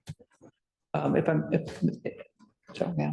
One thing we found too, is we've gone through, as Rick's saying, all this grant stuff, or as Paul would say, I've been learned on.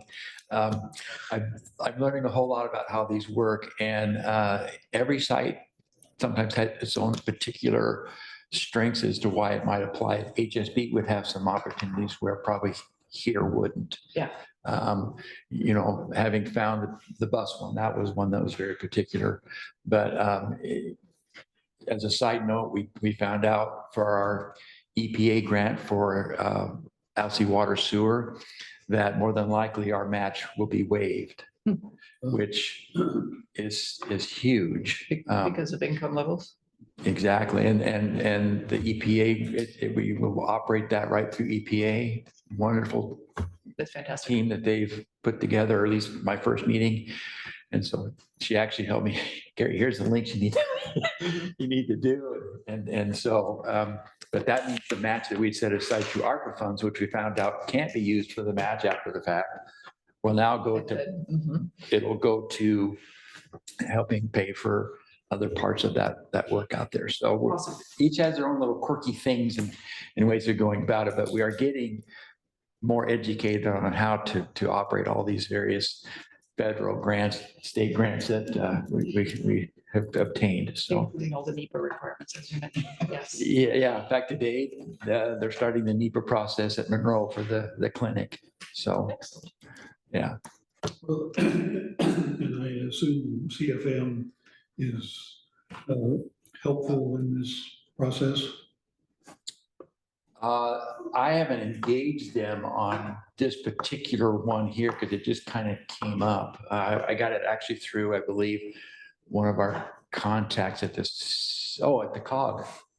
It was from, yeah, the COG. And this was through the state opportunity, correct? This current one I'm talking about is through the federal. And Michael will be available to help him. I have to alert him anytime we submit something because that can be helpful on that end. Yes. Gary, did you say the application due the 27th? This one here. Yeah. It's due 11:59 PM Eastern Time, August 28th. So we have no time.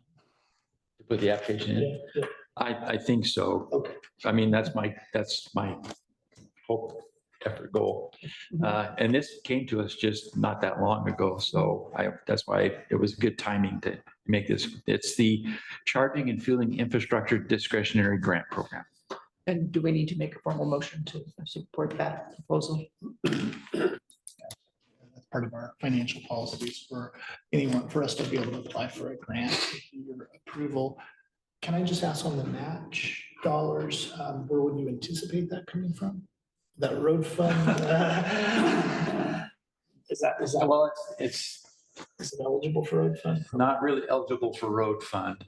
And I think that was another topic of discussion that I was gonna, as we're getting ready to do budget prep for next year in the CIP, it may be a good idea or thought to just have a CIP set aside for, if you want to just call it straight up EV charging grants, if that's where we're gonna go. That would probably be helpful, but right now that is a challenge, is where does the funding come from for? But with this grant, when would it arrive and can we put that into the next CIP budget? Yeah, given that That's certainly a possibility, depending on what the economy. I think it could be August, and then we find out, when do we find out if it's put in August, late August? Probably it could be anywhere from December to January. October to January. Yeah. Yeah, and Yeah. if it's carryover dollars. I don't guess know if it's carryover. I would suggest that there will be understanding that this would have to come from CIP. Would that be this finding resources or next finding resources? Along those, there is a cushion that has been created with some of our opportunities with the CIP. There was also some other opportunities, but I think that we would just want to flag this, that if you were to approve the application, you'll need to confirm with the CIP that allocation, or maybe talk about some other resources that I can think of that could support that.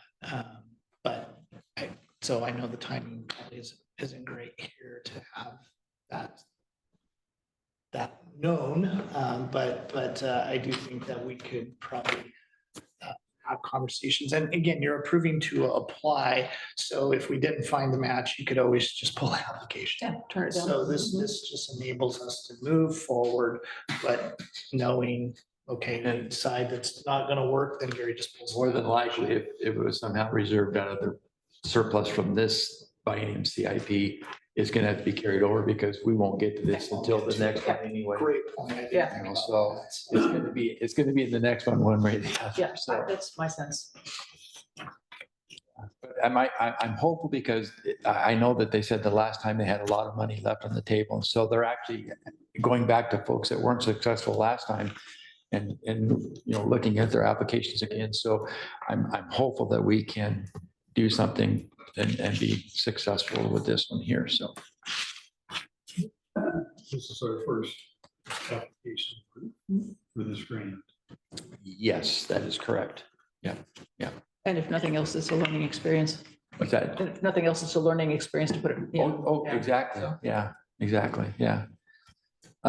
So if there's no other questions on that, just real quick on go ahead. I'll move to encourage Benton County to apply for the grant name. It is the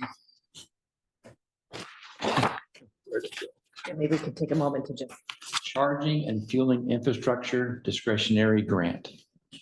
Charging and fueling infrastructure discretionary grant. question, do we want to say encourage in the motion, or do we want to say approve? Yeah. Would you accept my friendly Oh, amendment? absolutely. Second. All in favor, please signify with an eye. Aye. I do appreciate your encouragement though to put in. Thank you. I very much appreciate you bringing it to us. Look forward to further discussions on this topic. On the fleet, that's kind of a work in progress. We are continuing to look at our options there as they come up, as we replace vehicles. And talking to Devin, who, by the way, is doing fantastic as our new fleet manager, and has some great ideas to help us kind of not only move that forward, but the other stuff. But as I mentioned down there are some challenges that we need to be mindful of as we move into the electrification of the fleet. Cost availability, training and contracting maintenance services. They do have some very specific requirements when it comes to working on EVs. And in fact, right now our shop probably isn't even big enough or has the area set up to be able to do those. So we would have to look at contracting all those out. And then just factoring in battery costs. But, our new F-150 Lightning is working out well. Rich has found a great niche for it. He has our flagging crew and stuff. They use that. It works out well for them. So as we again look at others coming up, we do that. Hybrids still are a pretty good go-to, but we also are having trouble finding hybrids. Having gone out and recently tried to purchase a hybrid, I wasn't willing to wait 5 or 6 months for the color and kind my wife wanted. So anyway, but they still are very viable and they do help us get there too. But the full electrification is going to just take a little more time. We'll keep working at that. Okay. Yeah, I can understand the shop needs, although again, as an EV owner, I can say in Rockwood, maintenance needs have been very, very, very, very. When things go, they go seriously, but it's one of the things that's wonderful about an electric vehicle. Other questions about electrification? Well, I have a fleet question.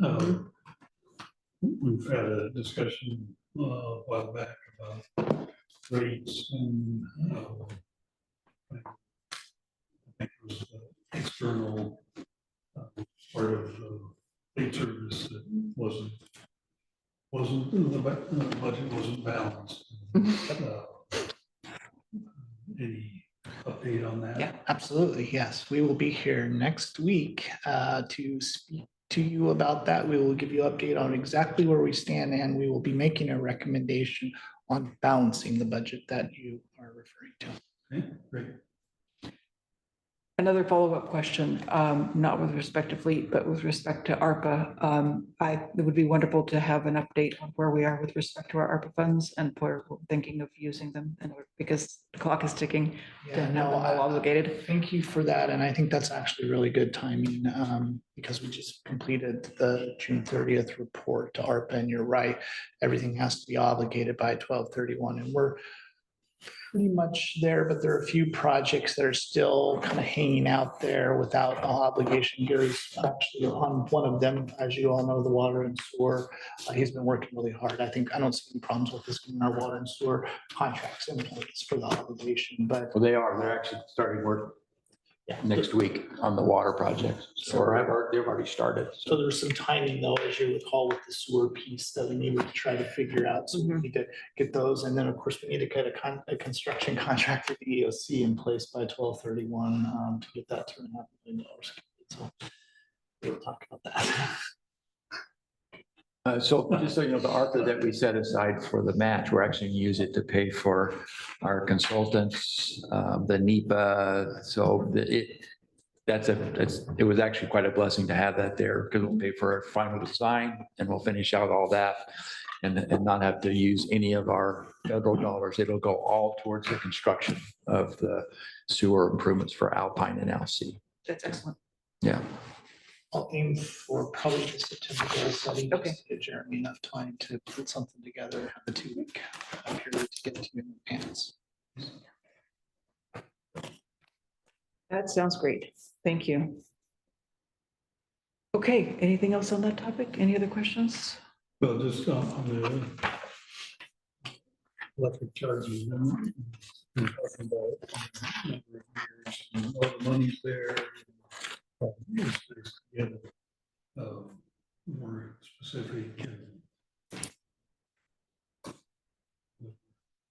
getting in the game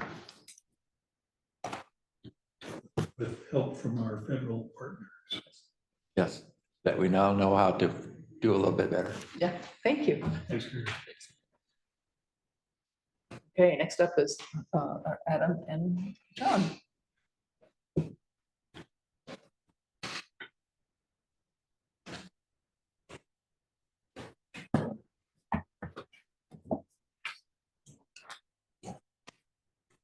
Good morning. Good morning. I'm fine. How are you? I'm Good. So we appreciate your time today. We submitted the application to be on the agenda to provide you with a web project update. Ryan Kidder is out sick today. He was supposed to join us. As you're aware, he's our web content administrator. I just want to give him credit for a lot of the work that's been accomplished since we rolled out the new website. Since he's not here, we can, if there are specific questions for Ryan, we can take those back to him. But today is John's show. He's going to review what's happened since website launch, how we've rallied IT and county resources to support and update the website, what we've been working on in terms of new content and new features, what we're working on now and what sort of the roadmap looks like, and then what our priorities are in terms of making improvements to the website. And of course, please, if you have any questions, or there's anything we can help you with and how you talk to your constituents about the web project, that's what this is about. Just provide an update and see if we can create a feedback loop to help you guys be better informed about the website. Thank you. Good job. All right. Well, if you recall, to give you the season 1 recap, in January, we released a new website where we moved from the old Drupal technology to a common standard WordPress implementation, which is the sort of market standard out there. And then we had the Herculean effort to get all the content of the county moved over, which we did for the most part. There were 2 departments that lagged, which were community development. For good reasons. There was a lot of the question about what should community development content look like. I'm pleased to give you a flash forward that they have now achieved that original goal and then gone beyond. So they're working in deep content, but they are on track. And then the only ones who are still out there remaining to move their content are the clinics. And they have their site set up, and they recently started working on it in more earnest.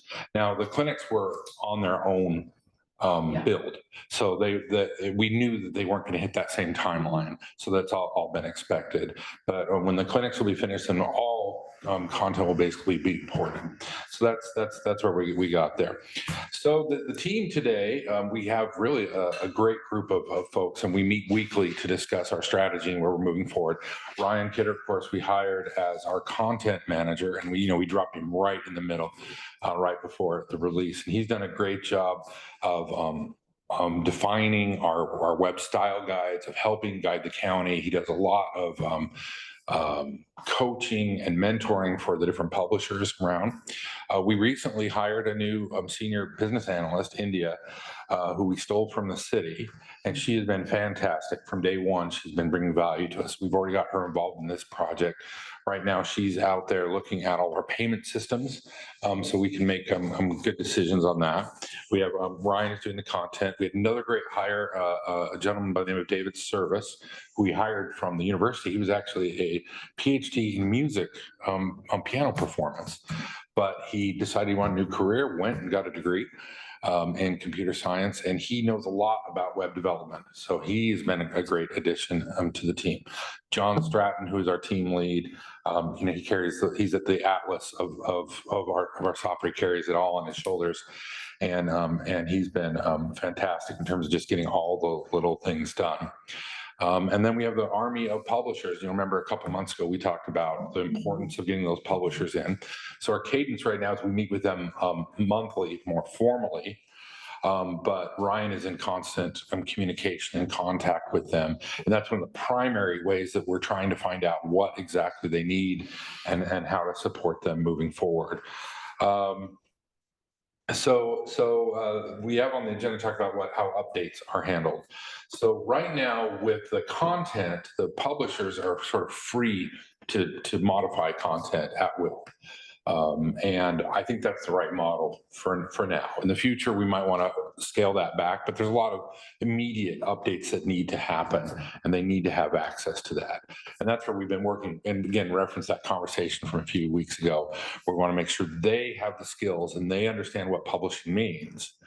And then that we're kind of rising the level of professionalism. I keep reminding the team and the directors they should consider this just like we would if we were publishing printed material, take the same sort of view, because that's where most people are going to engage the county, and that's what we're going to be judged by.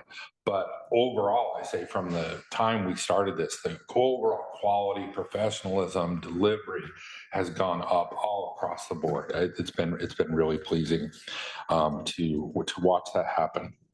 So moving on to talking about the new content, we did the complete overhaul of community development, and that includes we've been able to add some new features and have them help guide.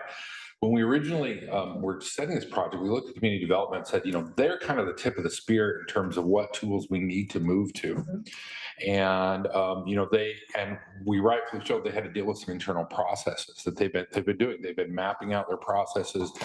We've been engaging and helping them where we can, and it's been great to see that. I see a big depth of understanding coming from that department, huge amounts of improvement. But so their content, we've been able to do things like add the timeline feature with Trash Talk. You've all seen that, and I think that was a great model of how things can work now. We identified a need. They suggested, we sent it to Ryan, our content guy. He looked at it and said, this matches. Our development team analyzed it. And I think we were able to turn that thing around in like 2 weeks and get them something that has been good for the county and good for the department. We've really been focusing on search and optimization. When you release a big software like this, you never know what's going to happen. And I will say that, in my career, I've been in a lot of large releases. This one went pretty well. The amount of defects we had and problems we ran into were minimal, less than what I expected. And the ones that we did run into, like slow performance issues, are more ones that I would have expected. Because sometimes until it gets out there, you just don't know what knobs to twist. So we've been able to improve performance. I think like 2 months ago, there were pages that were taking like 20 seconds or 30 seconds to load. That's been improved a lot. We have a couple other improvements on the queue that we're waiting to implement. And then we've got a big initiative, foreshadowing here a little bit, to really analyze deeper. So the problem with analytics, oftentimes you have to let it run for a while before you even have much data. And we're just getting to the point where you have good data on like slowness and response time. So we're starting to incorporate that. So the performance improvements, the search engines are working well now. It's based on Google search, because you always have that, do we go off Google, where kind of everybody's expecting that. But if you go into the search, it does thorough and robust searching. We're right now kind of experimenting around with getting the Muni code, I'll talk about that in a minute, into the search. So when you search, you'll hit that. There's some of that stuff we have to kind of put in place and wait and see, because we sort of have to ask Microsoft to do what we want them to do. They have ways to ask, but they don't necessarily commit to a time frame of how they turn that stuff around. So that's kind of the phase we're at right there. New functionality. We've been working on the sorting of the articles, when we implemented that feature, and just aggregation in general. David Service has been doing a lot of work to make sure our aggregation works. And what I mean by that is all the departments have their own kind of subdomain, their individual, that's sort of how we govern it. And then what we want is to be able to extract stuff from their sites and then integrate it on the BOC side or on the main side. And he's been working through some of the difficulties of that, and I'm getting that working. Particularly, we're focusing on projects right now, so that individual departments can have projects, and the BOC can decide these are the ones that we want to focus on. So we're getting those tools squared away, and those are close to being done. We've been working on templates so we can kind of guide the departments, because sometimes, the technology is only half the problem, that they're like, what do you want in the project? What do you want to expose? What do we want? And so we've been having a lot of dialogues that have been productive in getting that in place. I mentioned the timeline widget. Again, MuniCode is a big one. I don't know if you guys had a chance to look at it. We've got it incorporated into the website, and I'm encouraging it. It allows us to take extracts of the code and embed them in pages. So we're looking at places to do that. And that's also becoming the push. There's a lot of people talking about AI, and AI is great, but it has to be trained. So the real push for the county to get to AI-enabled searching and dialogue with the website is that our processes have to be thoroughly documented, basically on the website, because that's what the AI is going to read. Mm-hmm. And I think we've made a lot of progress working with our partners to help them understand that, and as they're starting to look at ways to document that. But MuniCode is going to be great because we can just implement and integrate that portion of the code. The vision being, if I'm getting some kind of building permit or whatever, the article on how to do that and what you need to know can have the code sections just right there.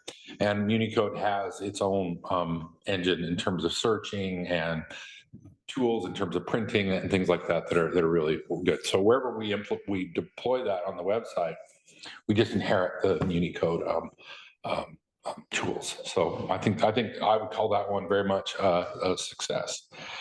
The things we're working on right now, we're continuing to monitor and improve performance. We have an initiative for the fall to really tighten down the monitoring tools so we have better understanding of response time and that sort of stuff. And then January will be a year since the initial release. So our plan at the beginning of the year is to do another round of deep analytics to see what pages are people actually hitting, where the traffic's coming from, what they're searching, how they're doing, which is some of the data we used when we originally kicked off the project.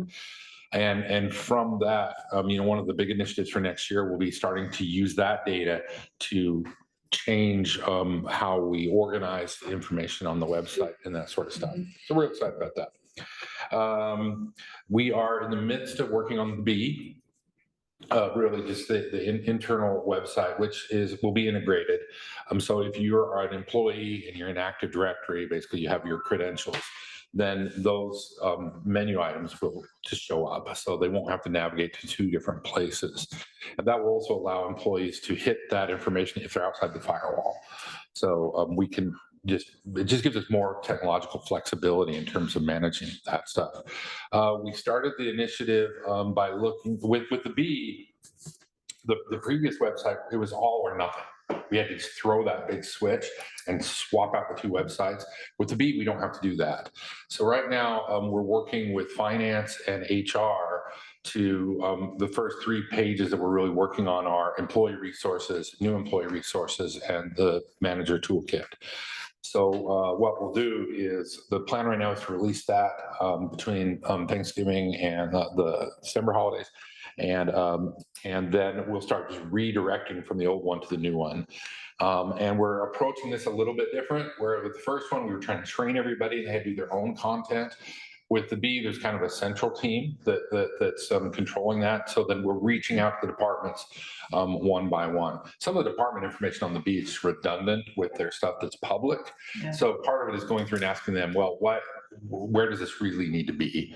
Some of it was really neglected. So I think even with what the limited focus we're doing, we'll have half of what's on the B really done by the end of this calendar year. Then my goal is that by the end of 2025, then we can just close down the old B.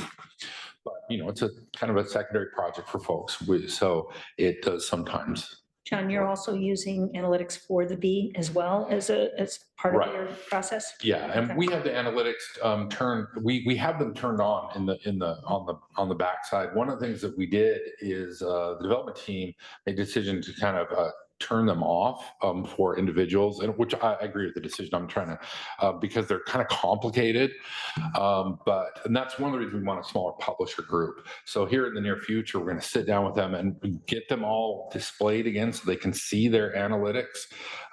Things like how long people stay on pages, if they bail after that or they go somewhere else, where they're coming in from, things like that. And then we have to train them up on how to read those so they can start making informed decisions off those. But we're collecting the data again. It's just been a lower priority because until there's a run of data, it's just curious in the beginning. And then you have to kind of know what you're looking for and know the questions to ask to look at that. You talk about pain points. Would that be more of the workforce challenge of getting people in and trained, or when you talk about strategy and then you hit these pain points, where would your best guess be? It would be the search optimization? Would it be? The pain points, are still that, I think the initial way people engage the website is just to dump everything out there. Mm-hmm. Right. And so even I was doing a search a couple of days ago and, which the Google appliance took me to a link, and it was right there. This is document. So when I brought it up, it was a PDF that was loaded up in a library. So it was still without context from the website. So this kind of navigating and creating navigations that are intuitive and people can follow through, kind of like that rule of 6, nobody will go more than 6 clicks down. But, when you have a lot of complex information that should be public information out there, and you haven't been a designer, you haven't been through that. It's kind of hard to figure out which should be in documents, what should be there. And that's where Ryan has been doing a fantastic job. But sometimes he does get overwhelmed by the sheer scope of the work that he's got. But given that, he's just been really good at identifying the top things and helping the departments trim them down. So, for example, when they have like tiles that have pictures and links, making sure that the titles of those make sense to the uninitiated, that there's no more than like 6 of them. Because if you're like 9 and 12 and 15, then people get lost in them and that sort of stuff.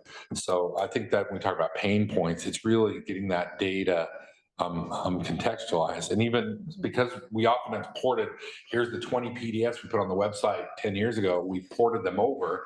Well, you can Google search at the top of Google search information that is out of date or not in context. Yeah. So those are things we're still going to have to hammer through. Yeah. Garbage out sometimes. Yeah. Yep. So let's see. Well, the other things I have, GIS.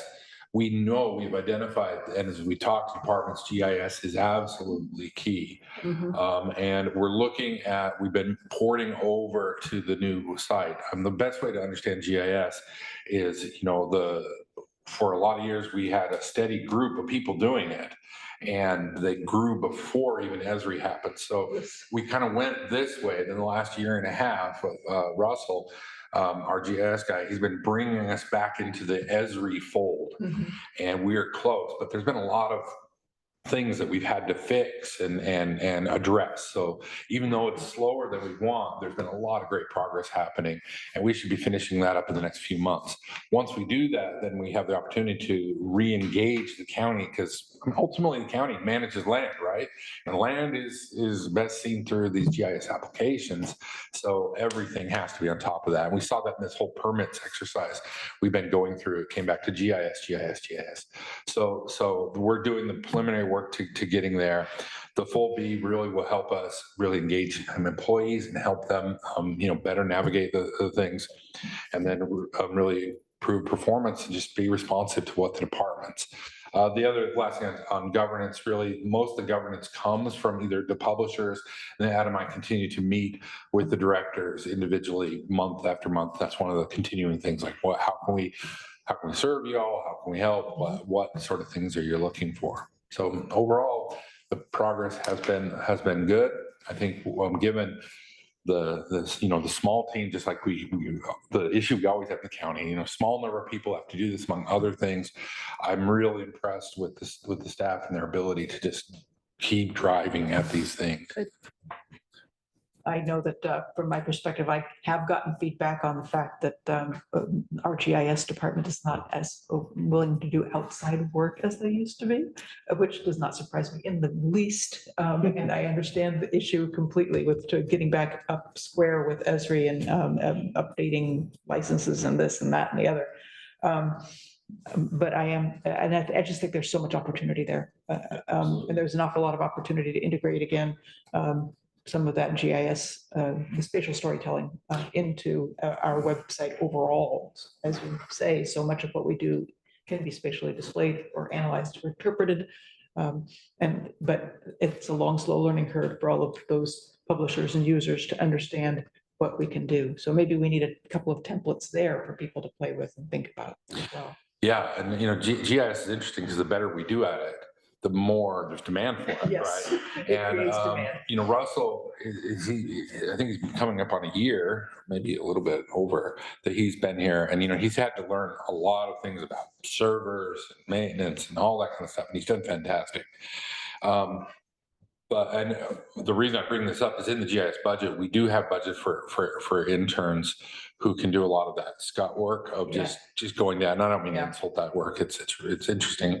They can do all the little stuff with the map. He is ready, I think, now for us to do that. He's in a project management class. It's going to end in a month or two. As soon as he's done with that, we're going to start trying to bring in interns to catch that backlog. Does he have contacts with the geosciences department here at OSU? I'm not sure if he's been talking to those guys very much. So I could facilitate connection. Absolutely, that'd be fantastic. I know that they all tend to they remind me, the GIS guys around the different counties remind me of like Radar O'Reilly, and Sparky. They all have their conversations with each other. Sorry, that's an old reference. I'm an old person. So I think he's done a good job of connecting with those things. And if you want a hand, just let me know.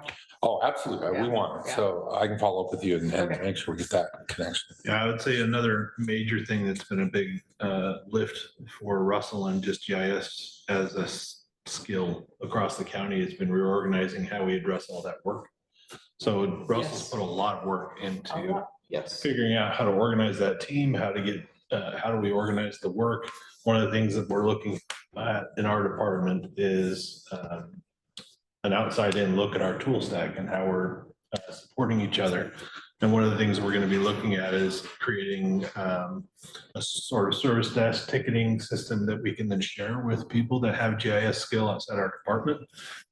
So obviously several steps down the road, but that's going to be another way that we can enhance support for Russell and getting GIS work done. It just helps to tell the story, right? And I've had great interactions with Russ so far as where we want to go, especially speaking to the public and be able to give them like real in-time updates, especially in like emergency management and other areas. So there's some incredible opportunities. Yeah, and again, I think it's one of our key initiatives there. And to build on what Adam's saying, we're trying to revamp so that there's clear input for work on IT. I'm not talking about break fixes, but just stuff that needs to be done. And we really are focusing our energies on making sure we have a good list that we can expose to the steering committees so they can see this is what really needs to be there. And we want to make sure that there are real-time dashboards so you all can come in and see what's going on anytime. So our pilot on that as we're looking at tool stack is GIS. We're going to do that first because the team is because Russell built out a bunch of stuff in Office 365. So we're looking at using that. India, our new BA, has been working with Russell to get that set up. That's already in progress. I'm hoping that maybe by the end of the year, we'll have the first dashboards to show you all Then it comes out of the abstract, you can say what you like, and then the plan is to move that same model for all the different areas. Very excited. What is Me India's last name? India Olson with an O-L-S-O-N. It's not a common name. No, it's not. I know one other. Oh, yeah. Yeah. And she really, we're talking about India again, she hit the ground running. And she has just been thriving. She's integrated with the department well. As I watch, my team, we have the 8 sort of people in the innovations team. She doesn't have any problem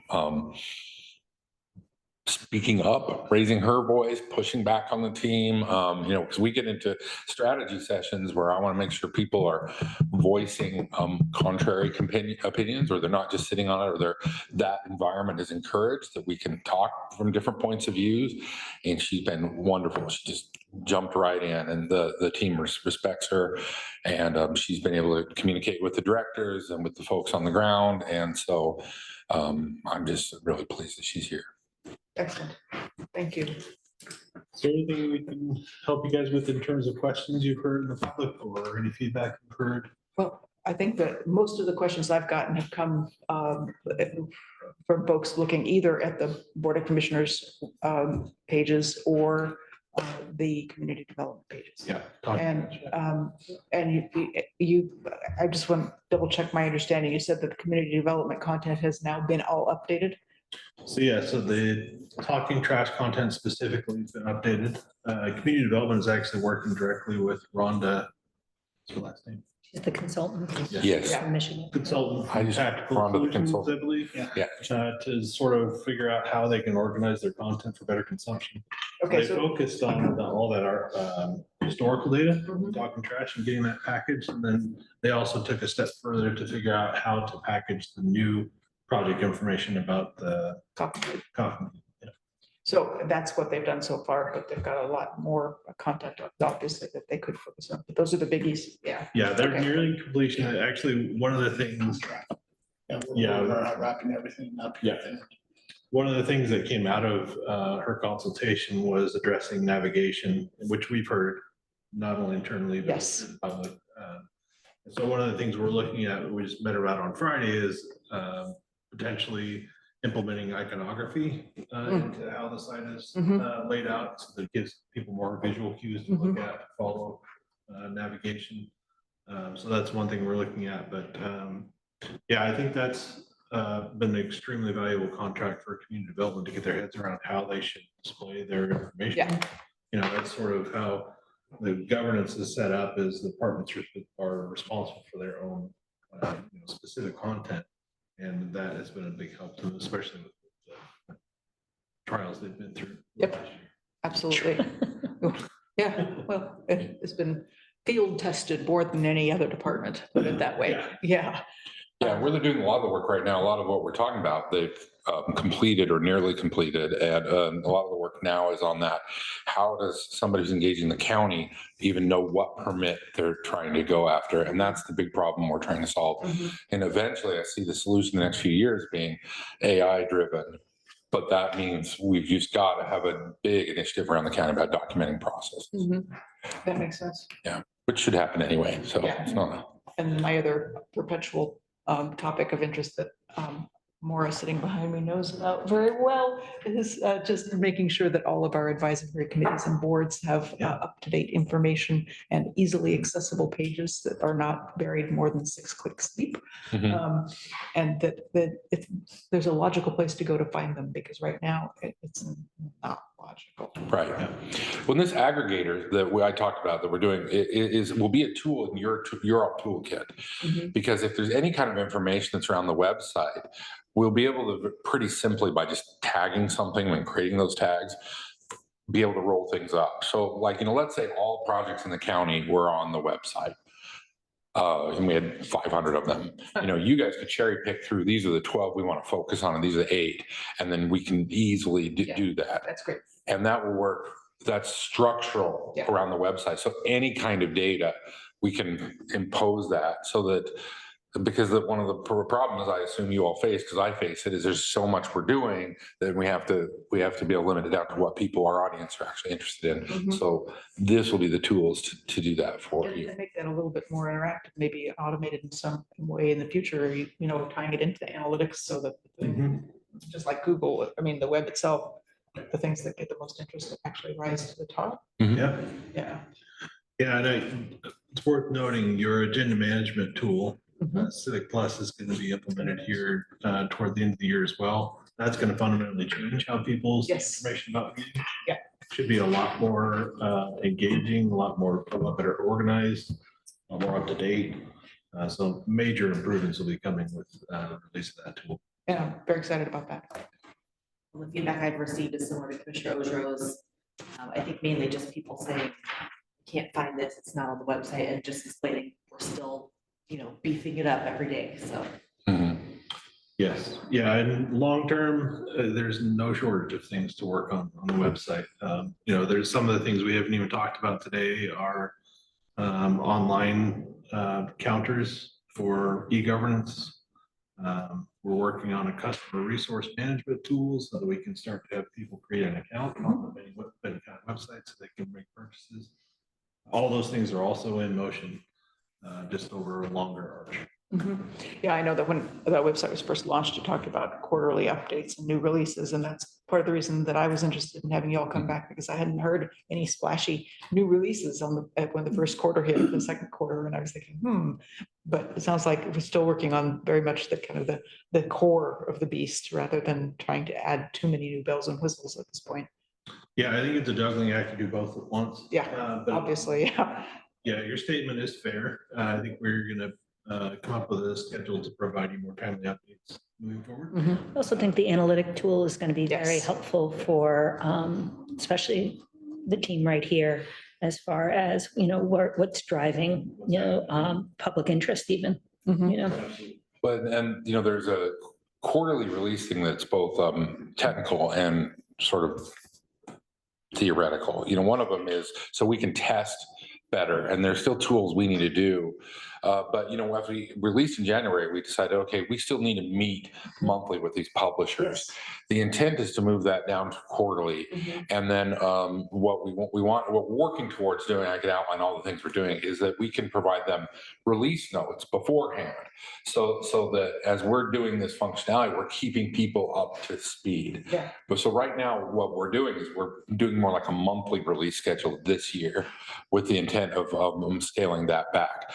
We have to get a little bit better in terms of IT, in terms of documenting and training. Yes. And so, and of course, just another thing on everyone's plate, but what we're really trying to get to is that the technology releases are as much about that training and about that process documentation they are about any tool. And so we're working towards that point. Yeah. So, yeah, I understand. So that process documentation has a dual purpose, both the training of the people that have to work with it, but also training the AI. Yes, yeah. So the internal and external. Makes sense. It's complex. It's complex, but it's fun, yeah, and a lot of the folks who are just interested in this sort of stuff have kind of bubbled up to the top. I think across the board, we have a good team of people who are working on it. And I think new hire, especially younger folks, just automatically, so, when I say our strategic pillars are access everything in the county through the web, and all data is integrated. There's a line that the young people just say, well, of course, what else would you do? And that we should bear mentioning that we are working on the data lake. We're taking Acela as the first system that we're incorporating. So we've already reached out to the state. We're starting to incorporate that. That's key to this, because if I want to log into the website and see everything that's ever happened on my property, well, right now that might exist in 5 or 6 different systems. So key to this is that data integration thing, which is happening simultaneous with it. Good, because that is the pain point that I've been hearing about, Rick, when it comes to contractors and landowners who have various building projects, is dealing with Acela. Yeah. They hate it. sell it. And then second up on the list is Eden. And that's been where we have these older systems that we can't quite retire. Yeah. I like to use the collective is the better one. We have to track fire trucks for 40 years. So we have software that we can't get rid of, that we just have to maintain. So what this will allow us to do, instead of maintaining these old systems out there, that somebody in IT has to know how to do it, and somebody in fleet has to know how to access that in case there's a recall on a piece of the fire truck that we've purchased 33 years ago, then we'll be able to just ingest that into a common thing and then have reporting that sits on top of that. So the employees in the county won't have to know this is coming from 4 or 5 different systems. That's detail we can hide. Brilliant. Last question, and it's an HR related question. I think the last time you all came to us, we did talk about the fact that this publisher role is usually not acknowledged in people's job descriptions. And it's a time consuming role. And it's a role that actually takes a certain amount of interest and expertise and professional development. And I hope that we are taking that into account as we consider people's job descriptions and compensation and professional development and Yeah, all of and that. that's also like a training when someone leaves, we have to remind directors to, when they're going to repost the job, that we take a moment and we make sure there's a modern skill set of the needs of the county that's changing. And we should talk about it at our little cabinet of how we're able to set up that checkpoint for when those who leave the county, or there's an opportunity to grow it, Yeah. And it might add them on a level of the scale as well, if they have a higher skill set. I think that makes sense. It's one of those things that doesn't necessarily stay with the same role in person because of the way things change. But our personnel system and the job descriptions are pretty rigid. So how do you flex that in a functional way that works for everyone? Yeah. Duties as a Our training provided. Yeah. Okay. You mentioned early on about content updates, and I guess I'd like a little more information on how that, I mean, you had a plan, a theory, and now you've got a little bit of time in as far as keeping departments, keeping their information up to date. Yeah, there's like 3 swim lanes to this. You have the tech that we have to be able to support. And then you have the consistency of content and then access. And that's where when we hired Ryan, his background is in design. So what he does, he looks at different ones and say, well, how do people interact with this? How do we not make, walls of text that are just foreboding? And then you have the actual specific job knowledge. And that's what's harder for me, because I can't read that stuff and I can tell you if it's written clearly, but I can't tell you if it's correct or not. And that goes to what we were just talking about. So I think we've got the tech avenue really solidified from where we were before. We got that content. Now we need to focus in on that the area of the specific knowledge. But Ryan is constantly going back and forth and can help them as they try to get it into a easier to use paradigm. So they don't just use 44 different colors, or in the Friday meeting, we have an icon set, but we don't want 780 icons, because then people just get lost in them. So sometimes when new technology comes out, like too much of a good thing, people like it. So that's where Ryan is the kind of the police on that. But I think he has a great relationship with the folks he works with. And he's one of those people you can really tell that he cares about how things look, and he wants them. And sometimes I have to, at our one-on-ones, I have to give him hugs and say, it's okay. We know this is a big thing and we're making progress, and but so hopefully that answers the question. But it is a gap for IT oftentimes that we can't tell if it's good or not. But we have better tools to make sure it's IDE's tolerant, or we're getting the language is set at the right level, that we're being as accessible as possible. I think we've made huge strides on that front. Have you gotten feedback from community members about accessibility for the visually impaired or for any of the other folks that have different needs? I would say we haven't had any negative feedback, and luckily there's, it's kind of like how we don't really have to do direct TD or TDY because they just call the call center, the deaf community, and they relate to us. Similarly, we're using Google Standard Translation, which folks use everywhere. So they're used to that tool. So as there's become more standard tools for that, then it's less onerous on us to try to solve that issue. So I haven't heard anything specifically. There's been a couple things come up that we tweaked and fixed, but nothing overall negative. So if there's anything anybody's hearing, we'd love to hear about it. Well, I just want to point out that a lot of the development of the style guide, that was one of the key indicators, right? It's compliance for ADA issues. Mhm. It was also to make sure that we're, in lockstep with our branding. So a lot of the time that Ryan has spent in this first 8 months has been around developing that web style guide, which is sort of like a policy of how we manage content on the web, right?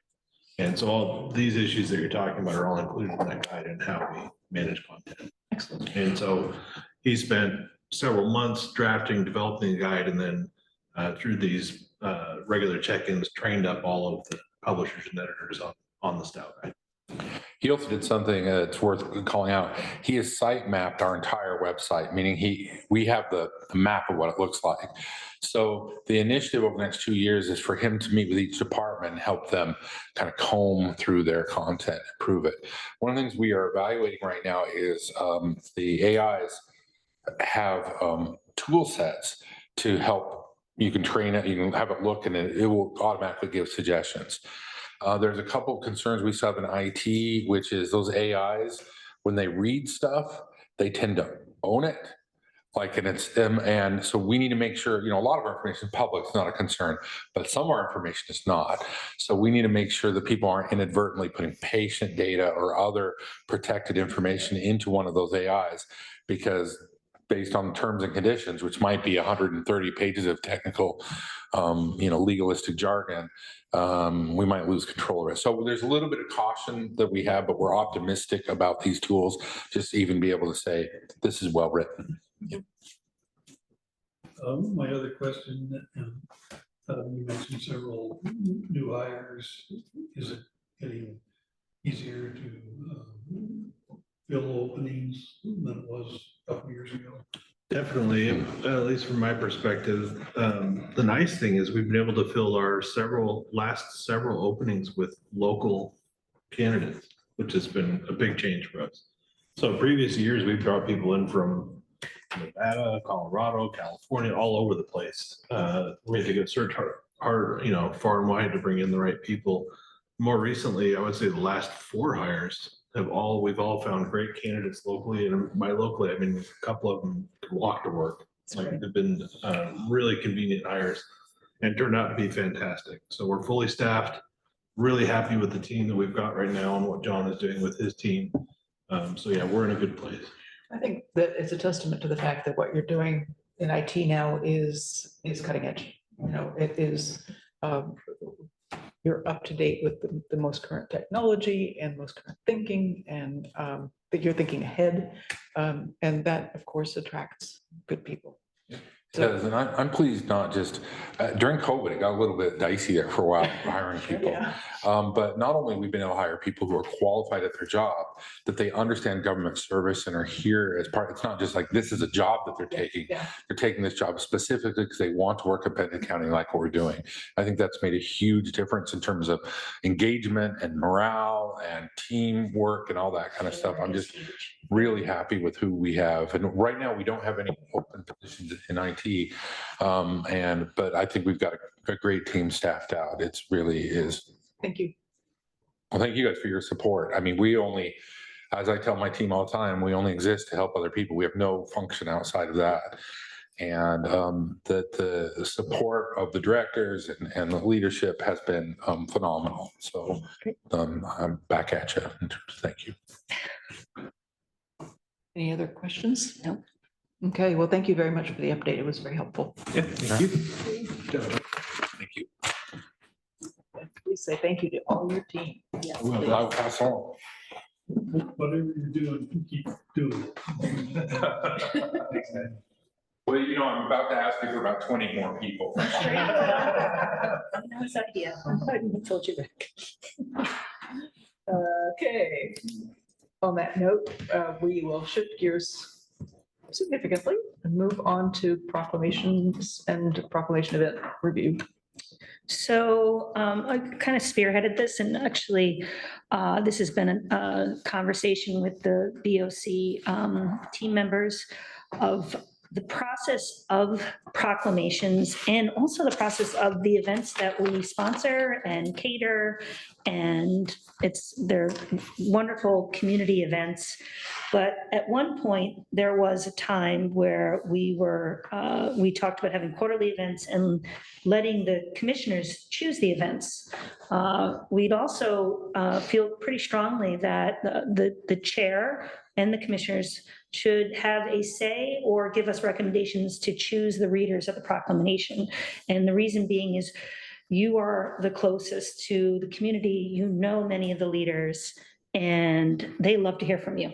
So we were kind of thinking that it would be helpful when these particular dates are chosen, that either the commissioners or the chair have a say, and even help us do some of the outreach. So it's not a staff member just reaching out. That I'll use the example of the NAACP.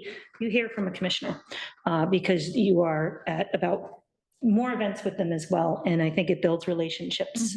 So we were looking for some guidance today about updating our proclamations program.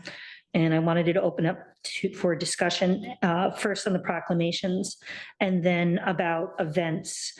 Presently, does anybody have the number on the exact amount of events that we are doing now? Because it's increased significantly from. Yeah, it'd be approximately 4 or 5. And can you name them for us? Sure. Yep. Black History Month, Hispanic Heritage Month, Pride Month, Women's History Month, Military Appreciation Month. Those are some that would be events that are good examples, and most of those we've already done.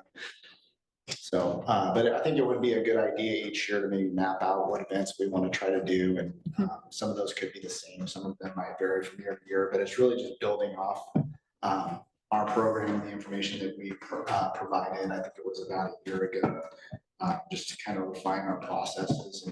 And, as you gave us guidance on previously, to do what we can to make the proclamation more meaningful. And then again, we've added events like we did the health department, we supported their event. What was it? We have, we've added more events and Mental Health Awareness Month. Right, and some other issues. So like, it's not that they're out of control, but they are a little bit, because we don't know what we work through the priorities, and we do get requests, and we want to support any and all the events, but there's only so much that we can pull off with a small team and catering and expenses. Yeah. And to that point, then, we want to get guidance and update the information that we already have again. So it's organized, but when we talk about having, potentially 4 events annually, those would be funded and organized by the BOC. But then maybe we can also allow departments to have events as well that have to be approved by the BOC. But then if a department decided to have an event for a proclamation, like for instance, Mental Health Awareness Month, then they would be responsible for the funding and for staff. Right. And then that would be approved through the BOC. So it could be more than 4, but 4 BOC sponsored events is what we propose. And I think part of the issue that has come up is that these were not a line item in the budget last time around. So we've had the funds to do this, but it's just been a matter of learning by trial and error, and how much do they cost, and how do we want to build them into the biennial budget moving forward. And what I'm hearing is that the staff recommendation is for us to budget for 4 events per year that the board would sponsor, and that the others would need to be sponsored at the expense of the sponsoring department. That's my recommendation, and part of that, from my standpoint, having worked on this for a while now, it's not just the funding, but also the bandwidth, the logistics. Yeah. So if we can spread those out quarterly, that's helpful too. Yes. Yeah. That makes total sense. I think, yeah, I mean, I feel like us sponsoring 4 is pretty generous. Mhm. And I think, depends on the event, but there's certainly things that we want to be able to do and want to be able to acknowledge. But I do think that involving the board to decide taking a look ahead and maybe on a biennial basis, although there's always going to have to be some give and take and adjustment to decide which proclamations to honor with an event and not do the same ones every year, but to mix it up so that we can spread it out. Well, yeah. Yeah, it's worth I conversation. mean, there are many that, even just looking at if honoring Black history and Native American history, Hispanic history, all those different cultural affiliations and traditions, some of which we don't acknowledge with the proclamation right now, but may want to at times, depending on what's going on. Veterans, pride, that's a lot. That's more than you can do in a year. So I think having a rotating calendar definitely makes sense, but it's the board that should decide. Yep. And I won't have any role in that moving forward. I'm just arguing for process. No, having a defined process is always good. Good governance, budgeting for things, good governance. So sounds good. And yeah, thank you for that. I just want to add that I think having the community partners come in and read the proclamations is really meaningful, and I really appreciate that part of it. So, and I think we want the commissioners to help lead that and determine which community partners you want to have in the proclamations. Of course, we're happy to support that. Yeah, and I think that's wise. We can continue So then, moving in that direction. in the next goal setting, we could give you all the events, and then we can have you pick and choose for next year, if that would be a good process. And then we'll also map out an easy process where probably during agenda setting that we would be identifying those opportunities, and then the chair would decide who we should reach out to, or they will personally reach out, or if one commissioner has a more closer relationship to the veterans community, for example, that we may ask that individual commissioner to make it if the chair doesn't have that relationship.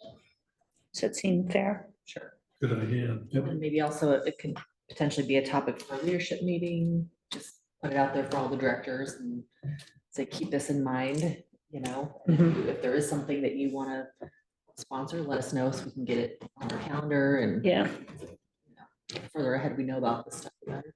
The most active department is health. Yes. Just, Yeah. they're terrific and really enthusiastic and love to be able to choose the readers as well. But at the same time, again, I think it's just a good opportunity for all of us to have another contact in the community. So, Well, I think if a department has a strong preference for someone, I think the chair or the commissioners can take that into consideration. Absolutely. And of course, if they're boots on the ground in certain situations, I think we'll understand that. and it's meaningful, I think, for the reader to hear from a commissioner for an invite. Yeah. Yep. No, I think that's a great idea, and I appreciate the discussion. Last year, or 2 years ago, we were adding proclamations and seems like it was April and 6 or Right. well, it just didn't. It diluted the meaning of the proclamation because there were too many. Yeah, and I think it's meaningful too, that it's always at the beginning of the meeting for to be respectful to the community and the outside reader that comes in. I think that change in timing has helped a lot. As you say, it makes it much easier for community members to participate, predictable timing. And it's a good way to start off the meeting. I do like also the fact that we have shifted to, in some cases, not continuing to have the proclamation, but just not reading the proclamation that year, but making the proclamation as part of the consent calendar so that we're still acknowledging these different groups. That's a good idea. Rather than not doing it at all. Well, Because especially when it comes to the various racial and ethnic The groups, Japanese. I don't like to omit anyone. Yeah. So, but mixing up who's in the consent calendar sure. over time. Part of the conversation back in 2022 was, for example, the city of Corvallis, different groups will invite the mayor to their Events. and then the mayor will read a proclamation there, and then it's not read again, it'll just be under, consent agenda calendar. So we haven't done any of that this year, have we? No, the only one is the crime victims advocates. Okay. And they they Yeah, I have read their own that. event every year, and you read the proclamation this year. I did it last year.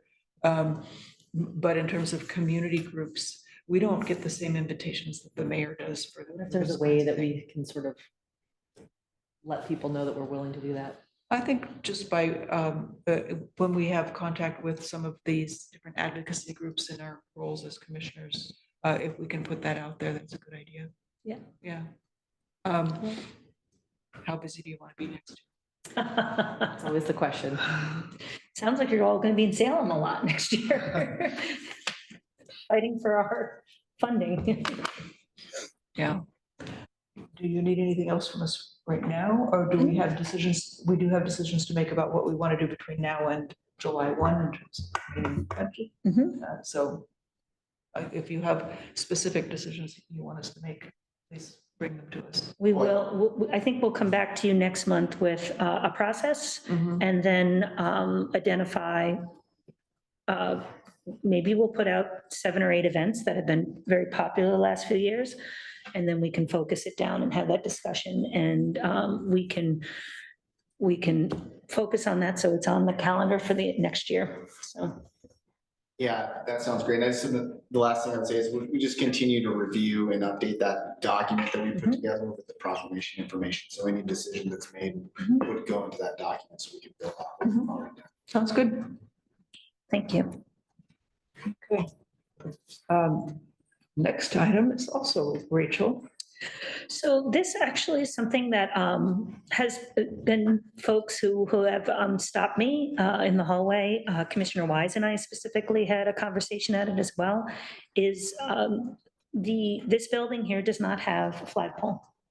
And I think when we look at this, and then we're also identifying some special events that we have an opportunity, if we placed and budgeted for a flagpole in the front of this building, it would be very meaningful to not only some of the folks who work here, but also in an entranceway. We are a government building. This is where people come to register to vote. And it was something that we could also use. The pride flag is something that is very important for inclusion for the month of June, that many government organizations do as well. We could also recognize and follow compliance with the governor's office when unfortunately we go to half staff, and recognizing whether it's someone from this county or from our state, or God forbid, any type of national issue, that we will decide to go to half mast and follow the governor's direction to do that. I think it would also be good when we look at some of our ceremonies that we already do during Military Appreciation Month, Veterans Day. There's some opportunity there. Now, what's the cost? I don't know, Rick, but we'll find that out. And also there'll be questions on whether it needs to be lit and taken down nightly. And so there's a little bit of we would have to add that into Paul's team about bringing our, and respecting the rules of the flag and the protocol for the flag, because that is also really important if we go down this path. So I was looking for not only your discussion, but possible support to move forward with that. I like the idea. As I understand it, it's either you take the flag down each evening or you illuminate it. And I think illumination seems like a reasonable way to go. And I also know that we need to budget for purchasing new flags, because they do wear and tear in the weather. And one of the things I think is very sad is when you see flag flying, but it's in tatters. It's not respectful at all. So, yeah. Corey, you had you were going to do some protocol on flag upkeep and also flag protocol as well, because there's a little bit of an argument about lighting the flag and taking it down every night. And so we want to be right. And then we want to be able to train our small group here who will probably be in charge of it, that it's kind of part of the work, but absolutely. I can help support that. Cool. So this is just a kind of a weather test at this point. Sure. And I see the Well, sheriff looking to has a see if thumbs up. there's, he's up for it. Yep.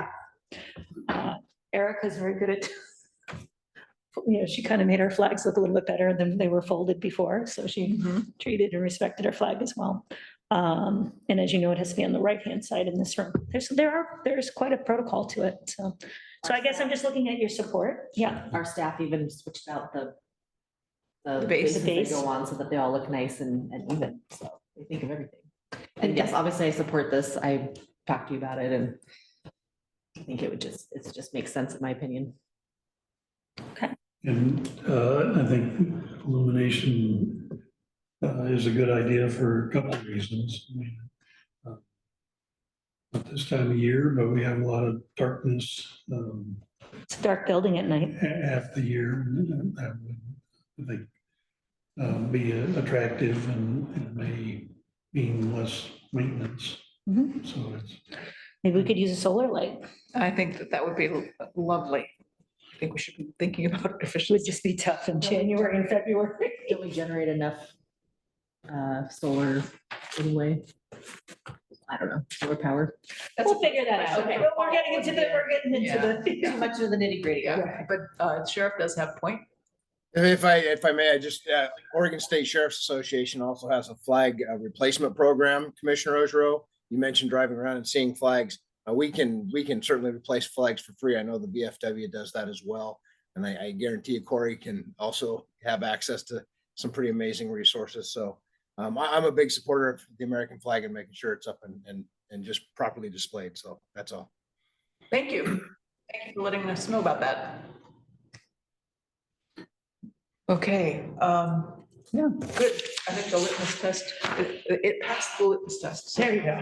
We will proceed with further investigation of costs and protocols and what we need to do to make it happen. Would you like a motion? Sure. I'll move to approve installation of a flagpole and national and state flags with illumination at the Calapooia building.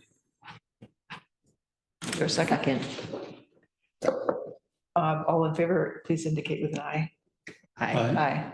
Thank you. But just to be clear, we are coming back with more information.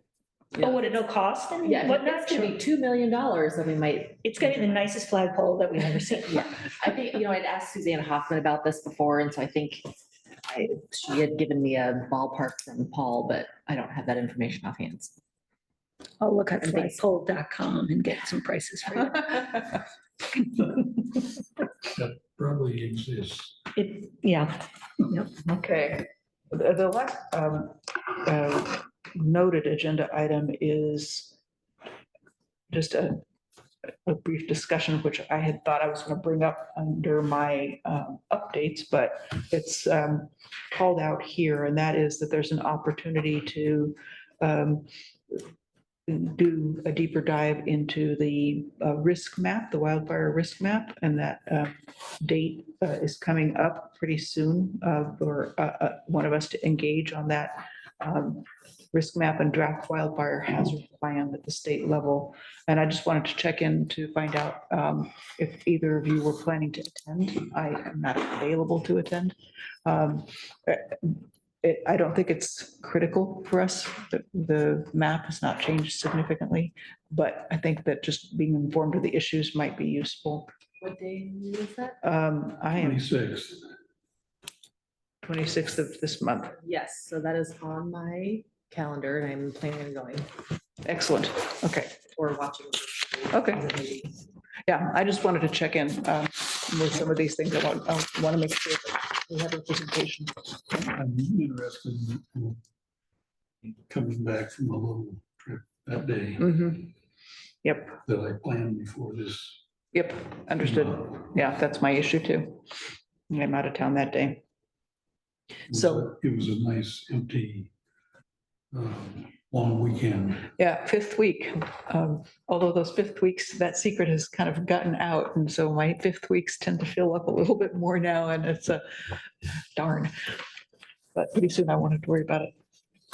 Should we check in with Brian Lee? I mean, Yeah. does the county have any Concerns? issues with- I think that would be a good idea. Is the sheriff still on? Yes.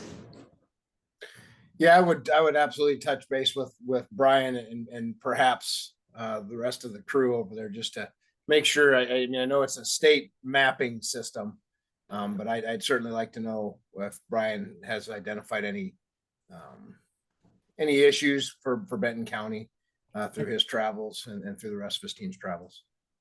Yeah, that sounds like a good idea. I have looked at it on the Explorer database at OSU, the portal. It doesn't look substantially different from the previous map. If anything, it downgrades us a little bit in terms of risk. I'm still a little skeptical because I think that it's all relative. We might not be as risky as some places, but we have some high risk neighborhoods and we just need to be aware of the fact that this map is not a be all and end all. Do you think, Sheriff, that Brian would be comfortable maybe at the end of September, early October, coming in and reviewing the wildfire hazard plan with the commissioners? I can certainly check in with him and see what he's thinking. What day are you thinking? The end of the month? I'll look at the BOC calendar that's not in front of me, but we can. Shoot me an email and just let me know, and I'll certainly have Brian, myself, or Chelsea or Hannah. Somebody will certainly be there to answer any questions you might have. Great. The chair and I have an agenda setting meeting later on this afternoon, so we'll shoot you some dates. Perfect. Thank you. Thank you.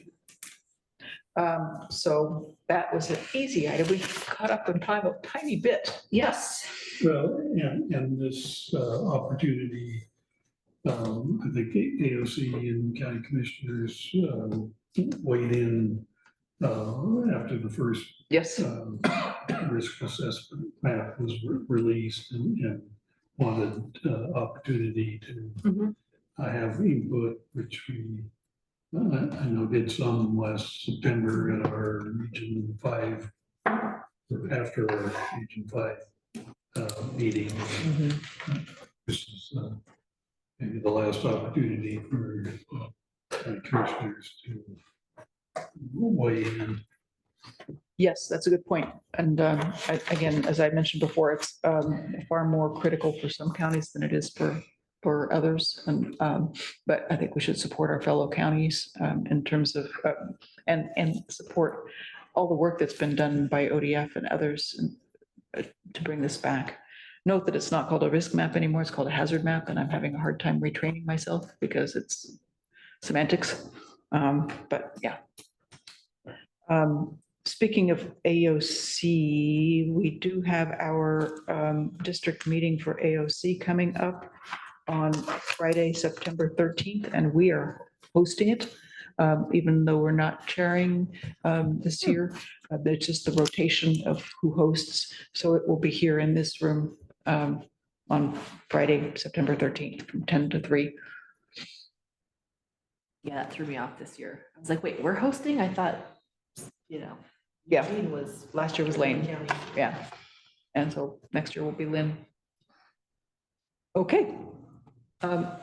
County administrator updates. Sure. Just some announcements all of you have known, but because we had a little bit of a lighter schedule this summer as far as getting together with some of our board meetings, it really allowed myself and I would say Rick to do some more strategic planning. And I got to spend a little bit more time with some folks. And, you always identify things like silos. So we have for example, we were talking about GIS today, and we have a GIS asset, a wonderful individual who's been with us for many, many years in public works.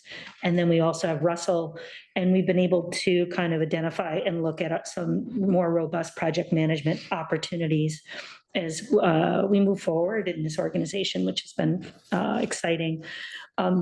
One of the two, it seems like old news, but it's really not. We have two permanent leadership roles. And of course, that would be April Holland, who's the Director of Health Services, and Lacey Malloy over at our community health centers. And they're just two dynamic leaders who have been serving us so well. And it's such a, it's so important to the workforce. And not only these individuals, they are recognized, and I hope to have many, many years working with them because I think that they are both very innovative and have amazing projects and things they would like to do. And I think once you're out of the interim role, you really feel like you have your feet on the ground and there's some permanency. And I think more to come from both these individuals. No pressure on them if they're listening, but I know they can do and they want to do some really wonderful things for the county. I think they both demonstrated they can handle pressure quite well. Yes, they can. And but it is interim is a very, very different role in an individual's mind as they come into the doors every day, and also for leadership, but not only for the workforce, for mutual respect and understanding that this individual is going to be here for a while. So some recent county activities of note, most of the county has been participating in active shooter training. It's an unfortunate reality of our new world, but we have a wonderful safety officer that has joined us recently named Ray, and I have really enjoyed working with Ray, and he has some new ideas. He came from Lane County, some things to look at, including some of our public community meetings, our BOC meetings, as unfortunately is the new normal. So I feel safer with someone like Ray on our staff and have a fresh look of looking at our organization, our buildings, our workforce, their needs. No small fear is not looked at by Ray as far as, yeah, that's something we need to look at. So I think there's going to be more to come from this individual who is based in human resources. We took a tour, and some of my activities are going to be reflective of your activities because you were there with me. So tour of the Jackson Fraser wetlands, which all the commissioners joined us, Jesse Ott, and Wyden's office and Merkley's office was there. We're still doing some nice follow-up meetings with UPD Consulting, which is the EDI consultant that we are planning to extend their contract into the fall and winter to help us identify what this EDI position will be based in the board, more with change management, and then having some sort of professional mentorship to help look at where we want to achieve that work. And also, I think there's some great opportunities with this individual to work with John's team to also manage an innovation project. So that was exciting. At Greenberry Gap meeting, we had a long discussion on this. It was actually a recommendation from the chair, but that would include Ben James, the Fire Defense Board Chair, Rick, Inga, Russell Barlow, Gary, Brian Lee, and those discussions are just going to have to be continued. It's difficult when you have a small project that you don't know how to move on it or not. So this has been around for 15, 20 years. But again, we're still discussing it. It's not something that we're just kind of throwing off to the side. We have quarterly CIP meetings, and the big activity was the Benton County Fair and the amount of workers who were at it as well. There's been a lot of concentration for support with the community development team. As you know, there's been a lot of transition there, DSAC, and so that working and supporting that team is an effort that both Rick and I share. And I think they've got some very talented, committed folks who are up there that I think I have a lot of confidence in their leadership. And I shared this with Rick as well, that they're here and they want to do the good work, and any type of support you can give them. I look to the commissioners to help us, as it's tough when you come into a new organization. Sometimes you're kind of thrown into the fire. Some great events that, again, I was there with or saw the commissioners at the Philomath Frolic. I did miss Commissioner Wise. We had a Corvallis Knights baseball game night with staff. We had really good participation. I would like to see more directors at it next year, but I would say there was about 70 to 80 folks from Benton County with their families playing the game. And then I came back the next week and I sat with the commissioners for a while because the sheriff's office had an amazing softball game. There was a Celtic. We won. We won, by the way. And again. Yes, Again. yes. And that was a beautiful night, amazing stadium. There's a Celtic festival in Corvallis, second annual. It's really the sheriff made base hit, I think, double play. What do you want to say? Very impressive. I was at the ribbon cutting for new solar panels on the Benton County Historical Society's facility in Philomath. And again, there was the Benton County Fairgrounds Foundation barbecue dinner, which was amazing. And once again, shout out to all staff and everybody was involved, and the food was gluttonous. Then some professional work that I'm working on is I had a one-on-one with Gallup. We're going to bring back to leadership all of our strengths analysis and try to continue to build our leadership and do some workshops in October. So I'm pretty excited about it. As Tracy will tell you, I'm becoming a real believer in this work. It's a real nice investment for us to participate in it. And again, I'm continuing taking classes with ICMA, and we'll be attending their national conference in late September. Okay. So that also has some credentialing as well. And this year it's in Pittsburgh.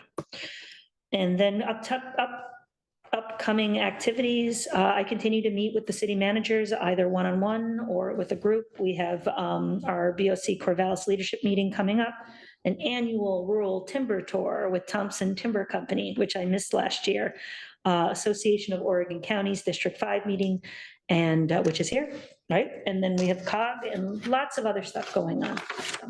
Those are my updates and announcements. That CFO recruitment is still. Oh, yes. So the next 3 or 4 weeks, we'll be dealing with we engaged a recruiter, and we are doing a pretty large search, national search, you could say. But we do have some good candidates we're really excited about for a chief financial officer. And we're pretty excited to start that. But that will be a long process. We have lots of interviews. We are feeling pretty hopeful about this. And something that we don't have in here, these are my updates, but I should talk about the amazing work that Rick Krager is doing and his incredible amount of work in operations and also outreach into the Monroe issue with the library, which I think we probably should have a quick discussion on. That'd be a good segue. Vance is here. And Vance has come. And this is an area that we were going to bring up in announcements, but because Rick was out in Monroe, I believe Commissioner Wise was as well last night. So there's a piece that Vance has, and then of course what Rick wanted an update from last night. So I thought we would take this time to talk about it. Sure. And as you said, this is sort of a two-part issue. I think most of you have been aware that the city of Monroe and the city of Corvallis have been having conversations. I gotta remember my big boy voice here. Sorry, Erica. That the city of Corvallis, city of Monroe had been having conversations. City of Monroe had concerns about the cost that they were paying on the facility that they currently own. And this has all been documented or solidified in a intergovernmental agreement that goes back, I believe, to 2013 to be exactly right. Bottom line, conversations have been going back and forth between the city of Corvallis, city of Monroe about is there a way to reduce cost, because that was an expense that Monroe could no longer continue to incur. Ashley Chavez, who I want to take a moment just to recognize the hard work that she's put into this. As I was telling Vance this morning, I mean, Ashley is a librarian, and now she's sort of thrust into these meetings in terms of negotiation and. I mean, she's the department director. I'm sorry. She library service person. She is the director, but certainly that's not, as she would clearly say, not her comfort zone. And I think she's done a great job in terms of working. She's been very communicative to us. I think she's been very communicative to the city. And she had put together some proposals last night to go and present to the city of Monroe on how they might be able to mitigate some of that cost. I think if I'm remembering correctly, it's about 75% of the cost that they were willing to maybe take on, finding a new resource to help the city of Monroe. I was asked to go out there primarily to be support. We are a party to that agreement, which will bring us to this next issue here shortly, primarily because of just some work that we did with a grant in terms of the rehabilitation of that building and the transfer of the property. Again, I'll get to that in a sec.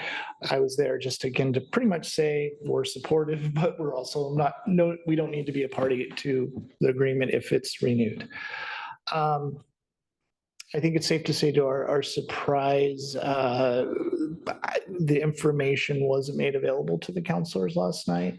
I know that Ashley did provide that in advance. I think I know I was aware and I had seen that provided. I'm not going to speak to why or reasons, but it was unfortunate because it wasn't in front of the counselors.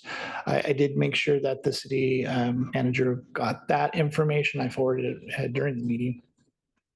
But the counselors didn't have it. And so Ashley did her best to just sort of overview it with them. I think they were clear to say that they felt that there was another issue, which I will segue now into the property piece that there's been conversations about, and they felt like that needed to be resolved before they could have any discussions. And this essentially goes to the property and which is the property of the city of Monroe that was deeded to them back in 2013 by a nonprofit organization. I'm probably gonna get it wrong. SBCE, I believe that's the acronym. I can't tell you the Community effort. Thank you. And it was deeded to them back in 2013. We were a partner in that because we had grant dollars that was essentially the resources to come and remodel that building. And again, I'm speculating here, but Vance thinks that I'm correct in that when you get a grant and you're going to put money in for specific purposes, in this case, library services, they're going to want to see that whatever you're doing, whatever you're remodeling is going to be used for library services for the period of time of that grant.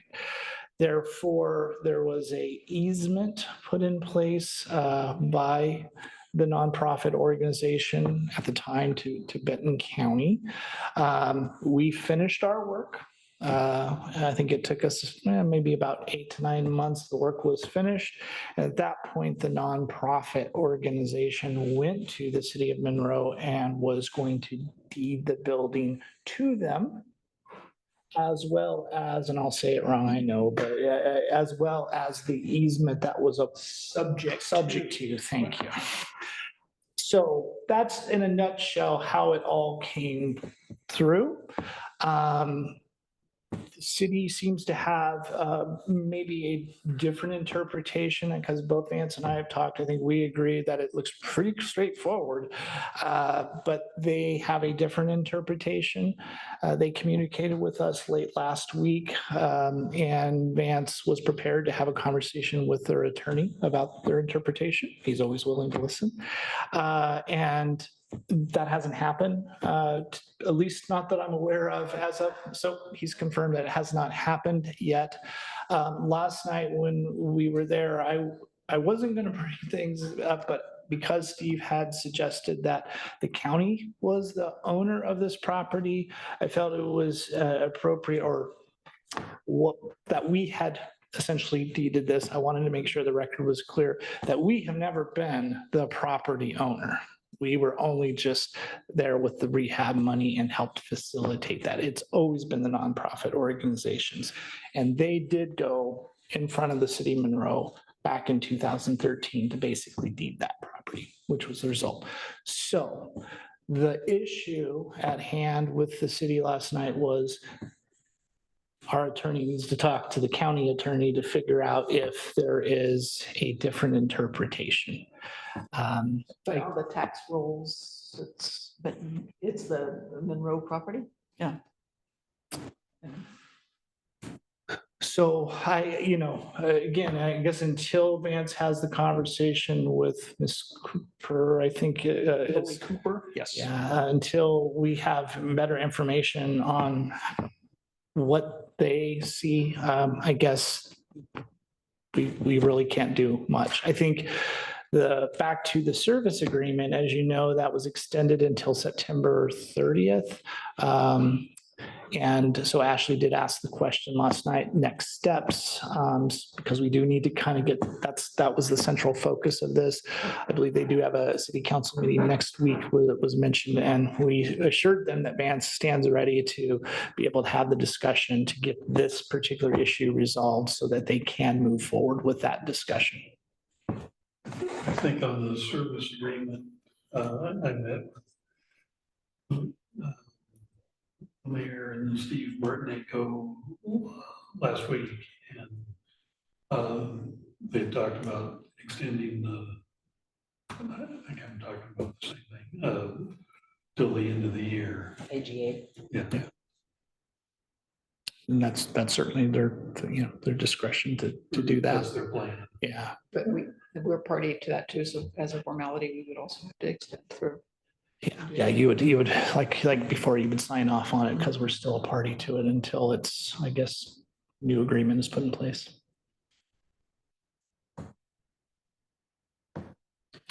So I know, there was some communication amongst all of us. I didn't know if we wanted to have any discussion in relation to, but again, I go back to the property is not ours. And I think our perspective, well, it's never been ours.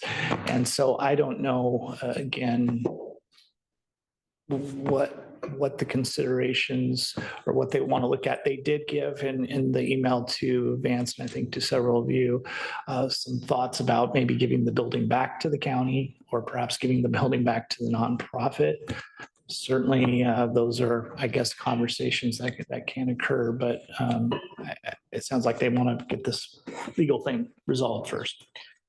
Yeah, there, just a couple of things to add. Rick's done a good job of giving the full picture. There's a statement in the email to each of the three of you from Steve, where it looked like he quoted the lawyer, and the lawyer said that the building had been transferred, or the city retained the building. I don't remember which one, suggesting that the land was in a different ownership, and that doesn't happen. You have to have a whole different kind of a conveyance process. So back in 2013, the deed very clearly goes from SBCE to the city of Monroe, and it just says the real property. That's the way you convey buildings. Once buildings are built and they're attached to the ground, they become real property in the eyes of the law, is the definition. So in 2013, the city acquired or became the owner of both the ground and the building. So that's where I'm not understanding what the city's lawyer has reviewed and why she would make that statement. The only thing I can think of is that perhaps Steve typed it and mistyped, because the two documents at issue, the deed and the easement, are exceedingly simple and very straightforward. It's the sort of thing you'd give to a first-year law student, and there's not much for them to look at, but it's an example of what a simple deed and a simple easement looks like. The other thing to understand is that because SBCE gave Benton County the easement 2 years before the building was completed, the remodel was completed and transferred to Monroe, Monroe took ownership of that property subject to the terms of the easement, which Benton County has a right to enforce and require the property owner, City of Monroe, to follow. And it really is, I'm just going to say, that easement is going to be, I think, the key element of discussion as the City of Monroe moves forward. If the City of Monroe's ultimate goal is to move its city hall and its city government functions into that building, the use restriction doesn't allow that. So that's why I think that this piece about the ownership of the building versus the ownership of the land may not be that big a deal in the end run, because whoever owns it still has to comply with that use easement, which the county owns. So if the city ultimately settles on how it views of land ownership, and it is determined to move its city functions, you will be pulled into this directly. And I guess one last piece, that this agreement that has been extended to the 30th of September, and then they would like to extend it to the end of the year. Technically, we are signers. We have no obligations under that agreement.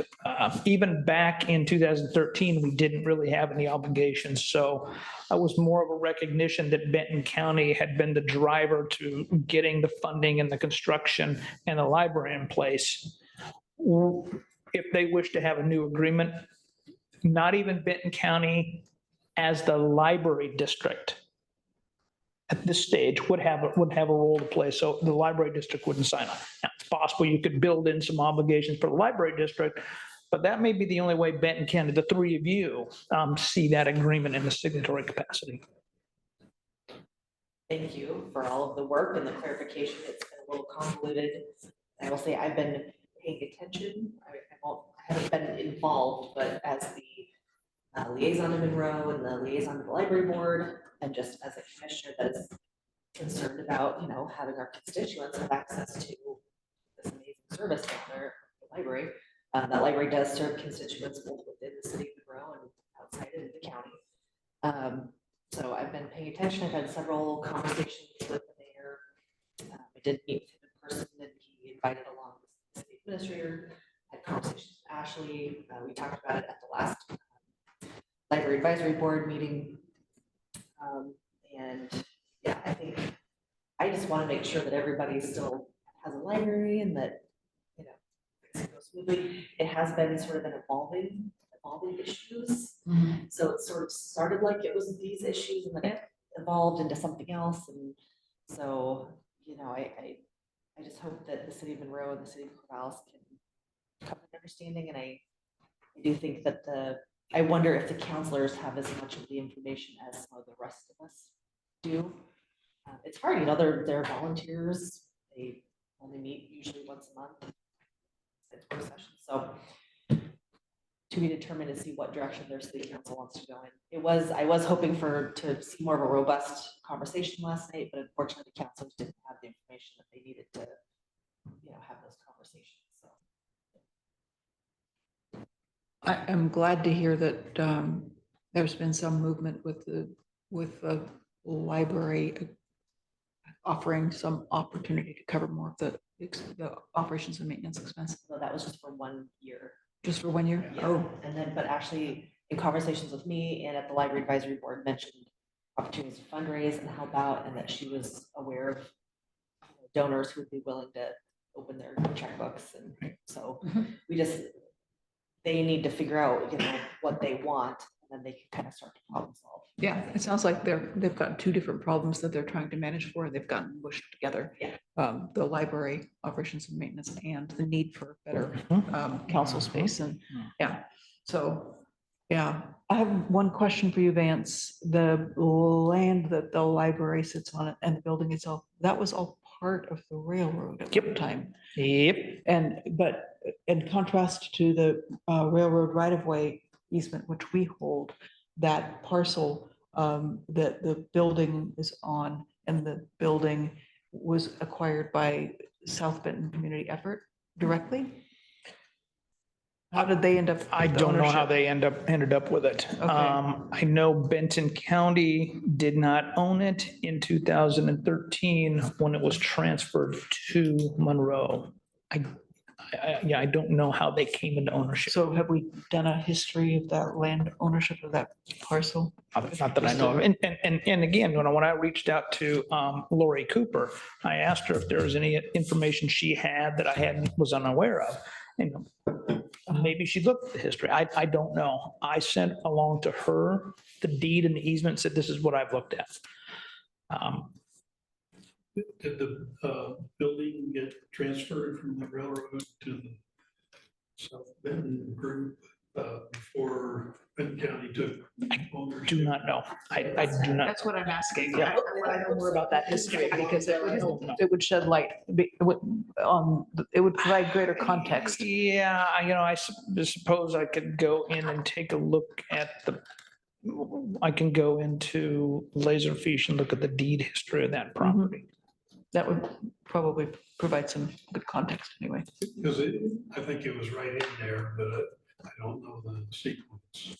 Yeah, like I said, so if SBC acquired it from Benton County after we purchased the Bailey branch, then we would, then I like to think I would remember that, but I just don't have any recollection of that.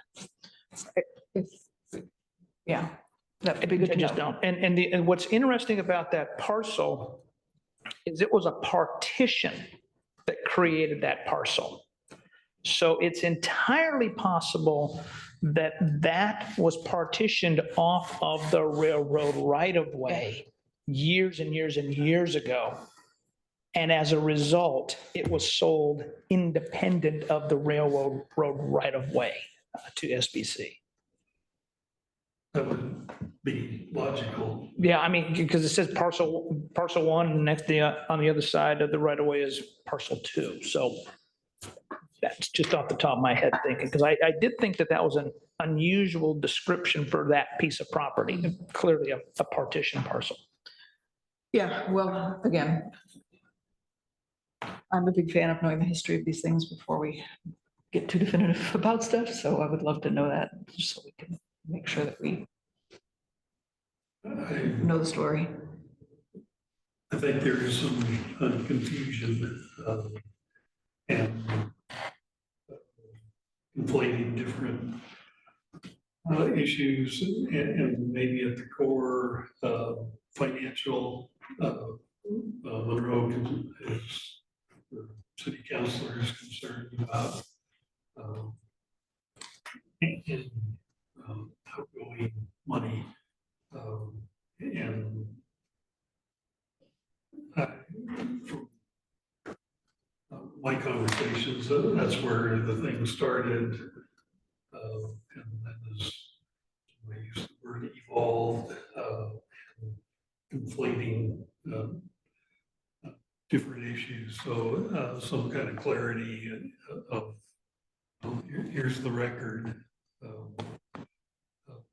think would probably help the Monroe city government get back to square one and separate out the janitorial expenses from the property ownership issue.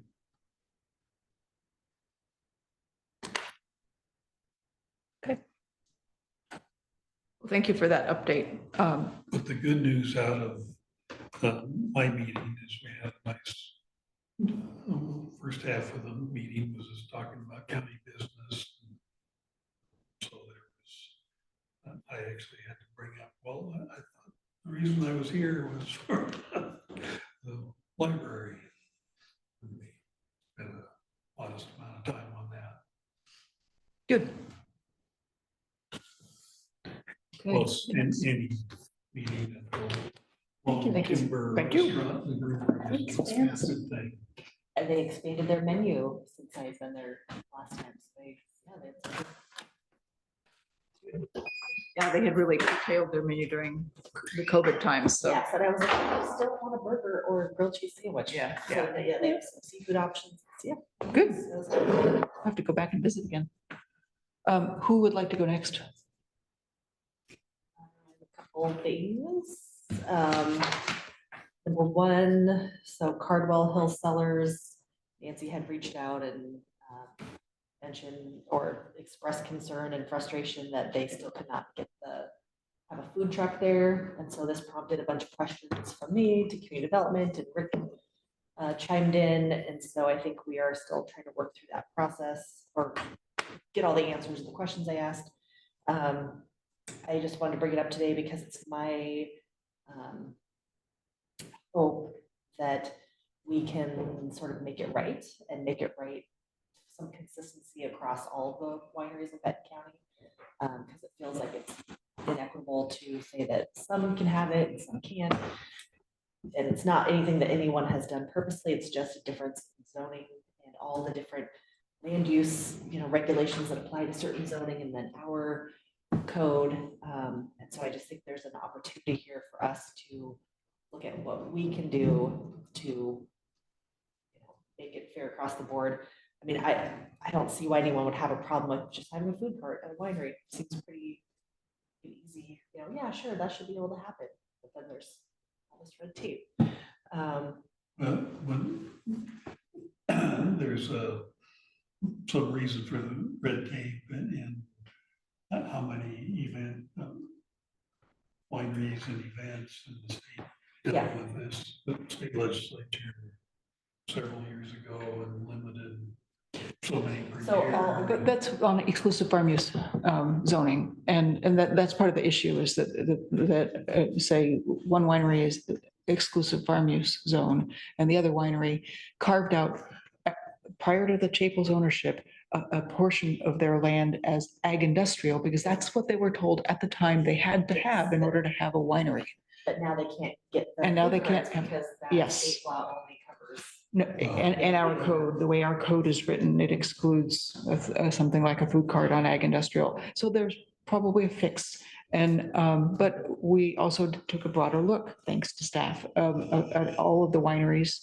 And some of them are on rural residential as well. And that's what, on that zoning, it would not be possible to extend this kind of food cart opportunity. So it's a more complicated issue. And so we need to go take a look at the winery issues. I think we need to fix the Chapel situation. But then I think we also should take a look at wineries in general as a part of agritourism and local economic development and how we can support that sector.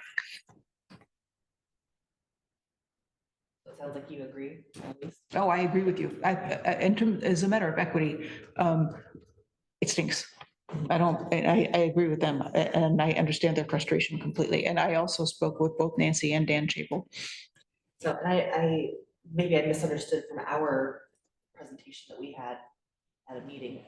I walked away from that meeting thinking, okay, great, all of our wineries. Yes, me too. And I asked a clarifying question that gave me that impression.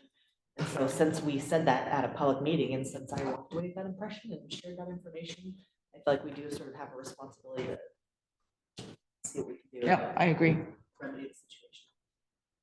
Like, again, I think for the winery that we're discussing, I think as Commissioner Rogers, I think there is a solution. It is around the being able to make it exclusive farm use zoning. There's also another option that is there for Cardwell, but we just have to examine it because they are sort of circled in the zoning. They're agriculture industrial, that's where they have their winery.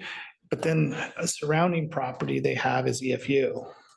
And so the question was, one of the questions I think posed by you, Nancy, through was, can they utilize the EFU lands to sit the food truck there? I don't know what. I think Is the winery, sorry, go ahead. Yeah, isn't it simpler just to say that a food cart would be an allowable use on ag industrial land? We have to look at all the ag industrial land zoning. That's where you just have to change the code. Yeah, and determine whether it would lead to other problems if we made that as the fix. But I think, again, this is, we talked about it evolving a while back. And at once upon a time, we insisted that wineries have ag industrial zoning in order to have a winery and not EFU. And so we kind of set the stage for this problem ourselves. So we need to help fix it. Yeah, and my interest is just in seeing that it's fixed before the next season, because I don't think there's any fix that will happen now. And I do know that the Chapels are talking about it, anyone and everyone that comes to visit. Yeah, and I don't think, to just tell them, hey, well, you can change your zoning. That's a big process. And I don't think they should have to jump through hoops. I would rather have the board initiate a zone change on their behalf. And I think it's ultimately. If it has to be a zone change versus changing our code or whatever the solution is. So I did ask several questions, and one of them was, how many agricultural industrial zones do we have? Or Ag industrial, yeah. yeah, how many properties do we have? Because that is a consideration, Commissioner Oger, as you said. We want to avoid unintended consequences. Mm-hmm. When James. Can I just verify that you've gotten all the information? Because I think I've provided all the info. That last question was one that was outstanding. So I want to make sure it has gotten to you because all those questions have been answered. I've not had unless I missed it. Okay. Even if you got it. I can follow up, Rachel and I. I mean, so initial response didn't include the question of how many agriculture industry zoning, and going off memory, I think we had 12 total. That was 12 wineries. No, it's 12 total. I wasn't sure if I was how many properties in the county are AI, because it was mentioned that way, and we have 12 total, but only 2 of those are wineries. Yeah, I did ask the bigger question just for the sake of trying to avoid unintended consequences. Yeah. And just, we got to think about how it impacts everyone with that zone. Yeah, who are the others? And I mean, the fertilizer plant down the road probably doesn't need a food truck. Right. It might. Great place for a wedding. Exactly, that's the kind of thing, like, we want to make sure that that they're not just going to stick a food cart right there and start having a bunch of, cars come through and disturb the surrounding area, or, just unintended consequences. Yeah. Yes. And the issue will be with this, because there's more events and ag people trying to figure out how to make a living on the land and being creative. There's other opportunities and that don't fit with traditional EFU zoning practices. And like you say, that's a good idea. The traffic, and, like I was saying earlier, the state wrestled with this 2 sessions ago, and yes, you can have events at wineries, but 6 a year. 18. Oh. It depends on the type of event. Okay. 6 where you charge admission and 18 total. Well, that's fine with me. I just think as long as there's a rule, if there's a rule, it should just apply to everybody the same way. Yeah, and it doesn't because of the fact that wineries are on different land use zones.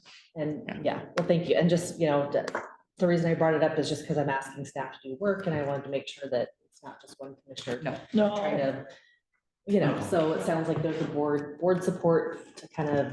Yes. We got to get our hand around it. And continue this process to see what can be done. So, yes. Can we have something that makes sense? Yeah. That's the rule. Is that the rule that we want? Right. We can certainly bring it up and put it on the agenda. Rick, you know the team a little bit better. I know a couple people were on vacation the last week, but maybe a couple weeks. There's no reason we can't do this in a couple of weeks to have the discussion in terms of what we want to frame exactly. What do we want the staff to do in terms of give recommendations in terms of how to create solutions, and maybe have a brainstorming discussion on what is options that having them Or here. just propose the 2 alternatives and say, what are the consequences of going this direction? What are the consequences of going that one? And or kind of cost benefits, because obviously each one has costs, and the zone change would take more time and effort, but might have fewer unintended consequences. So, and then we also have to acknowledge that there's one other winery that likely faces the same situation. We may need to think about a broader fix rather than for just one property. Once again, we may also want to notify the other wineries that this discussion is happening. Yes. We could have community development, do some outreach. If either they wanted to attend an update or I think that's be smart. aware, I think we could we could mail them. There aren't that many. Note. It'd Yeah, also be no, easy that's- to or make call phone them. calls. But I like a record of note as well that Mhm. we notified them. That's a good Maybe idea. have them, so hard when you do public comment before they were able to present more of an understanding of what's going on. We could do that though. Thank you, I appreciate that. I know it is staff work and it pulls people off of work if they're doing other work, so thank you. Yeah, and I did just re-forward that to you, Commissioner Wise, and I just sent it to everybody, so they have it. And there's Thank you. one more I need to follow up with you on that I just need to find my email. That is related to the agriculture inclusive. So, but again, just back to that particular zoning, which again, where we have the a few of the wineries that are listed that way.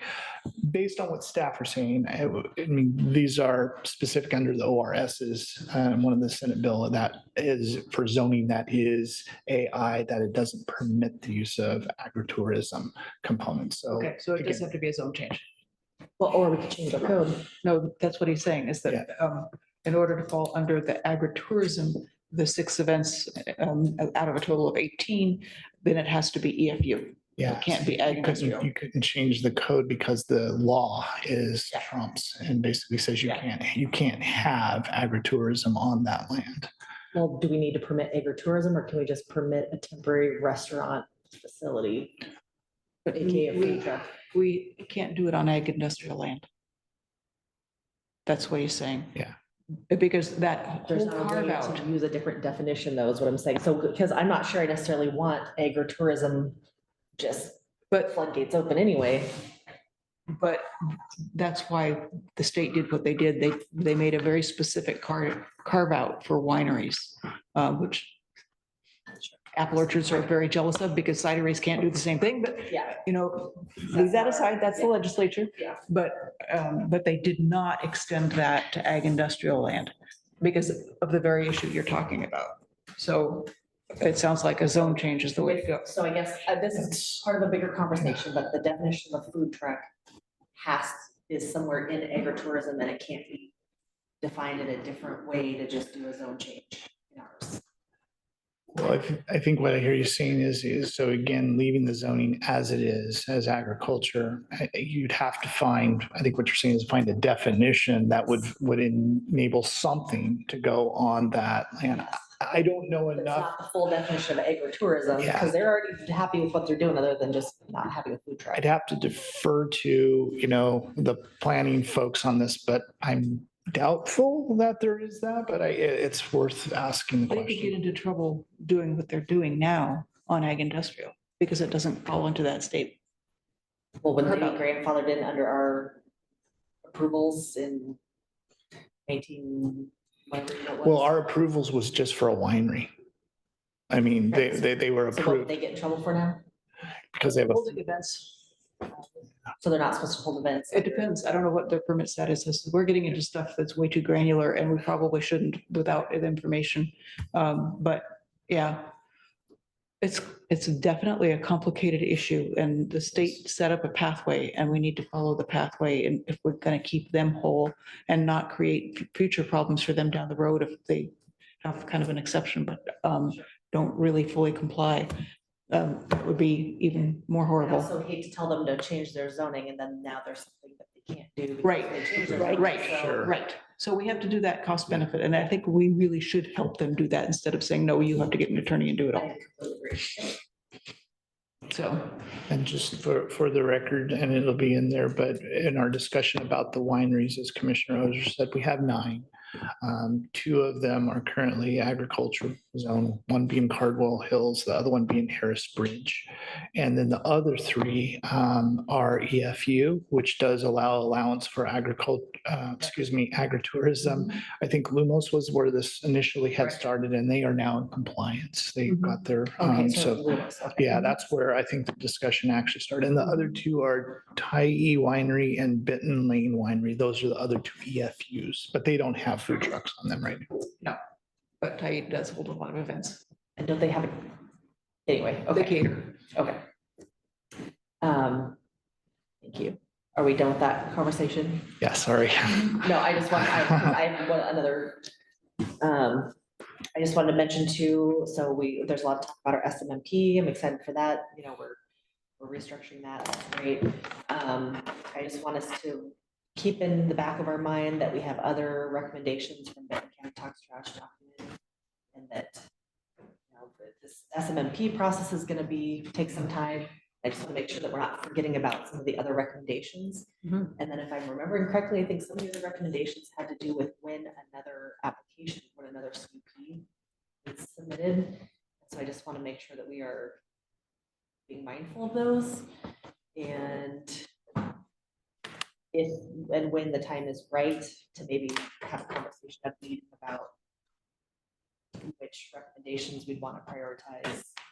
The SMMP, or you know, just maybe this isn't going to happen for quite a while, but I just don't want us to forget about it. I think that's a good reminder. I think that staff have been using the Benton County Talks Trash. Yeah, so I think, yes, they have been applying that and trying to utilize the recommendations and making the process better. I think, again, one of the recommendations was around the third-party consultant, and obviously that was something that has been put in place. But to your point, Commissioner Wise, we want to be mindful of, is there other items we're missing? So I do think, because we are very much focused on the SMMP, we don't want to lose light of the other things. So maybe having Bailey and perhaps Peter come back, and we could have maybe a goal setting meeting to just kind of go through those again to refresh what are those and what are we doing around each of those.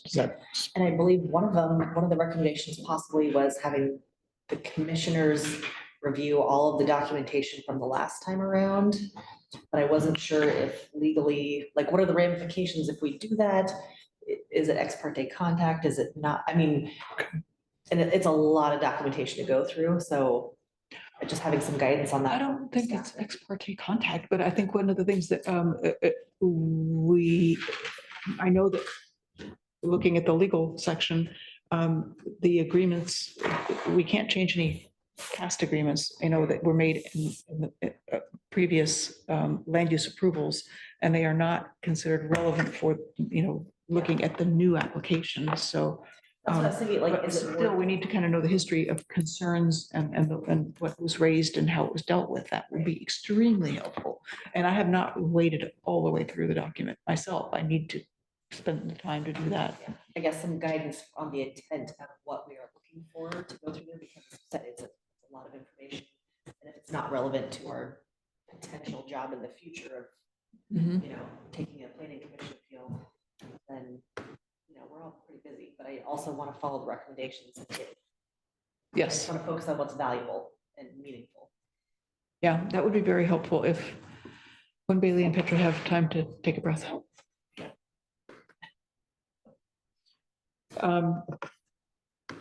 Yeah, thank you. So that was that. And then I just wanted to mention, so today's packet, you know, we didn't have in there the, you know, kind of the list of our priorities.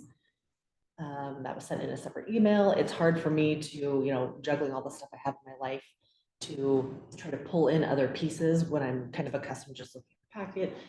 And then I just think, you know, from the public's view, I just don't want anyone to say, oh, they're talking about stuff that they're emailing instead of like having available for the public to view. So just I wanted to call attention to that. And then, you know, we made a motion for an EV grant that I agree with it. I think we had a good conversation about it, but at the end of the day, there was no motion in the packet. I don't fully understand what grant. I said, yes, apply for. We don't know where the match is coming from. So again, we discussed finding all this information out in the future. But, if someone comes to me, says, Nancy, why did you vote on something that you don't have this information for? I have to explain that to somebody. So just, I guess, room for improvement is what I'm trying to highlight. Yeah, and I'll own responsibility for both of those. The first one, I was unclear myself if I should include something like that, because that was just my opinion. So I didn't want to presume that I put that in the packet and then that is what your guys' choice is. I wanted to give you the free, so I was just trying to help you all be prepared for this discussion. Knowing what I knew. So that was and again, wasn't intended to say these are our priorities. I just wanted it to help you support. So, but we can absolutely get those in the minutes. We can either get them in the minutes or we can bring it to another meeting. Yeah, But the only thing is it's supposed to be in the mail by. Oh, no, the grant, you mean? Yeah. Yeah, the grant. Yeah, so the grant, I think. Didn't we originally apply for it? No, because it's a. I think so. He was talking about the list, right? Yeah, First, right. and then- Yeah. Okay, so Yeah, let's work on that. so on the list, I will make sure that that's part of the record and, but there will be, as I mentioned, I don't look at that as the formal, we'll come back again and refine it. You guys can think about it more, probably October, and we'll get that.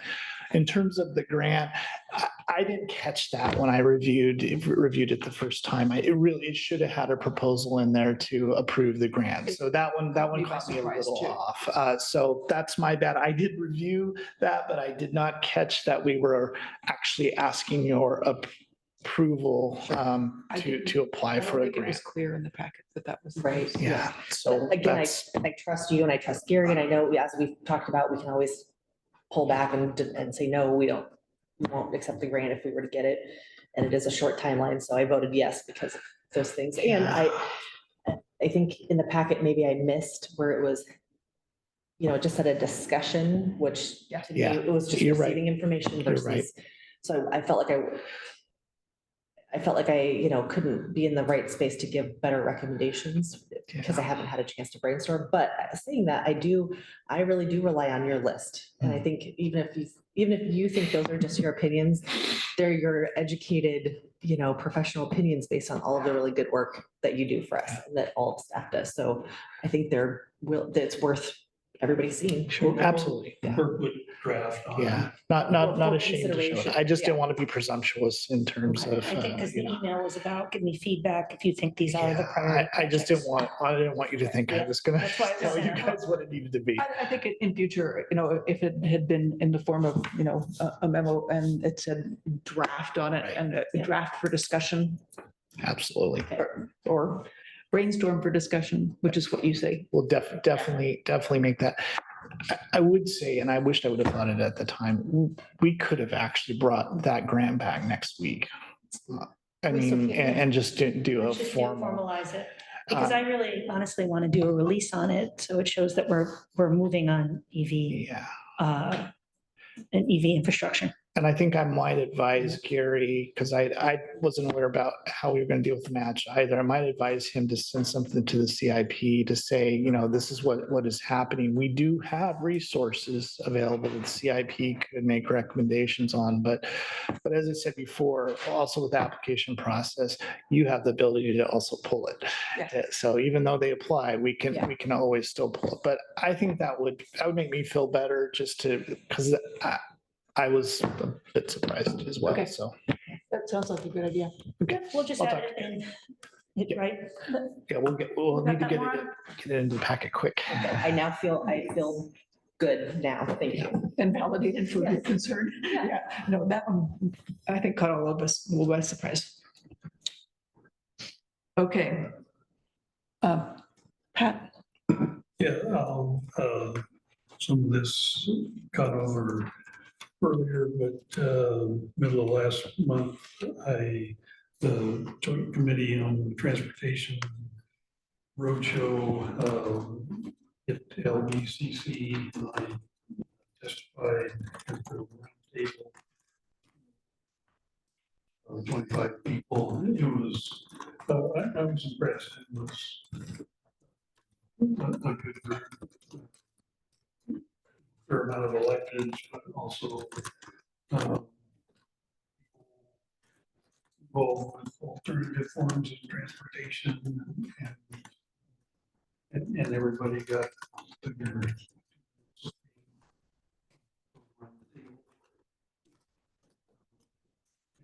like I said earlier, I did make the pitch to additional 50, 30, 20 split of currently the gas tax, but if there's new funding streams to keep that same formula. I won't go over some of the baseball, softball that we did.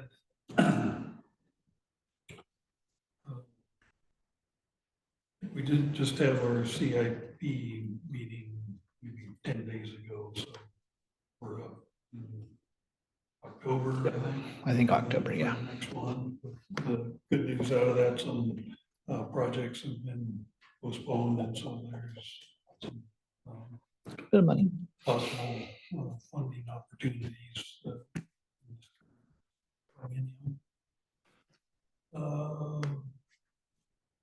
Week ago Monday, I went to Salem for the road user fee task force, which is rough tough. And as a observer, I'm not an official member of the group. Visitors, I participate.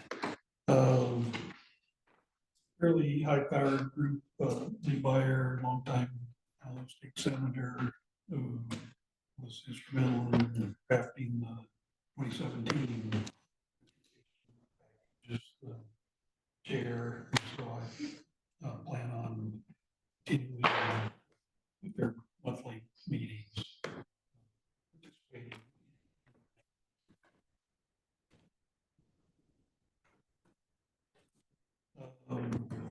Last Wednesday, we met with Peter Dan Sheets, Martin Echo, about the issues, and that was, like I said, spent more than half the time just talking about county issues, and not just specific library topic. Last Thursday, Wyden's Town Hall in Philomath, and fairly well attended, I think, for summertime, and relatively short notice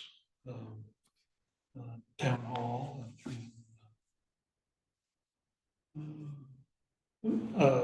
One thing both Wyden and Berkeley don't say is I don't think any other state in the country has this kind of access to their salaries.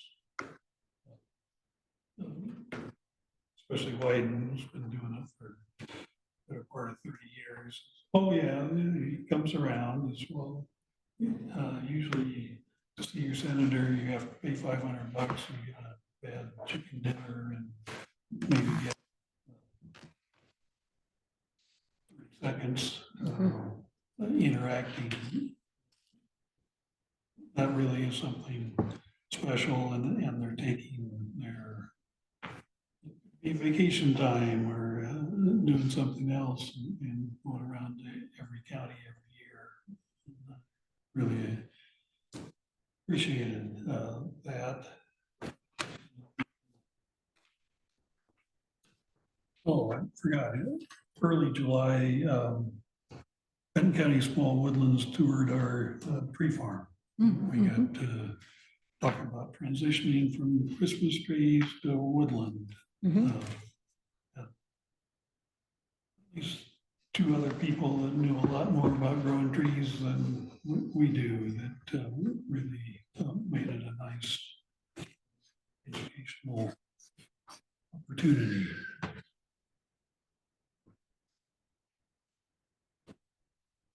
Something other than see District 5 meeting here.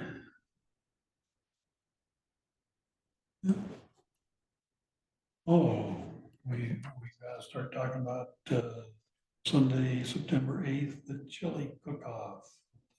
Along with rodeo and frolic grounds. Sheriff's still here, but he's really helps promote that. And I think last year the sheriff's office had 5 teams. So he's promoting and great event, raises some money for a good cause. That's what I have. SMMP, that's gonna get going in October. Yeah, kickoff is going to get, we had to make just a small little date adjustment because we didn't recognize it was falling on a holiday, and I think it was Indigenous Persons Day. So we wanted to make sure that we were being thoughtful about that. So we had to make a little bit of adjustment in the date, but it's still mid-October. Great, looking forward to that. We were talking a lot about very specific landfill issues. Looking forward to a broader discussion of how can we keep material out of the landfill and what kind of, with July of next year's, what's the Recycling Modernization Act. Thank you, taking effect, and how can we participate in that? And so looking forward to those discussions, and now I'll stop. Excellent. Well, I'm acknowledging that we are getting kind of late on And time hungry. and hungry. I will try and be quick. In terms of the meetings and conversations I've had, one of the email communications that we received was from George Ice down in the Alpine area, Monroe. And he raised about 5 different issues. I shared that email with Rachel. She's going to follow up so that we can in turn follow up with George Ice. Some of them had to do with sheriff's office, some of them had to do with land use, zoning, and code enforcement. It was just the whole gamut. It's everything. Yeah, but it was kind of an interesting mix. So always good to hear from folks beyond Monroe. Let's see, I've been quite involved with the Community Services Consortium Council of Governments Committee on future leadership structure. And the recommendations from that group will go to both the CSC board and the Council of Governments board soon. The entire executive committee for CSC is involved in that conversation. We're making good progress, but we've been meeting almost every other week. It's taken quite a bit of time, and we still have a couple more meetings to go, including coming right up. And Peggy's last day is the end of the year. Yeah, end of the year. We're on the same schedule. I know I keep bringing it up. It feels like it's sooner and sooner. So staring me in the face. I had the opportunity to participate last Wednesday in a site visit for the Deschutes Juvenile Detention Extended Stay Program. There are a handful of juvenile detention programs that have a 30-day program for kids that are adjudicated into that for treatment, short of going to the Oregon Youth Authority for a much longer stay. They have a very good success rate at most of these 30-day programs. And I was very impressed by Deschutes County. They, in terms of their law enforcement and juvenile programs in general, they are ahead of many other places. They have great community partnerships with community partners coming in to provide programming for the kids as well. They also have the luxury of an incredible space that is larger than our jail. And it was built at around the same time. You can see the similarities in architecture, but it was built for a capacity of something like 54 kids, and they've never really had that many youth. They only use one pod now, typically run about 12 kids, even though they serve all of Eastern Oregon. So it's amazing to think about how differently we look at youth and juvenile issues now than we did back in the 90s when that facility was built for a completely different scale of need. Anyway, that was a learning experience. It was worthwhile. I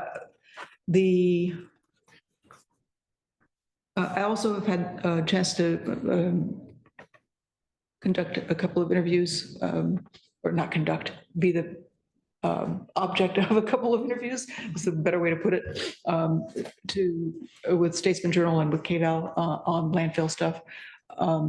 And so far, so good in terms of the representation. The KVAL story was very short. It was only a fraction of the content that we covered in the interview.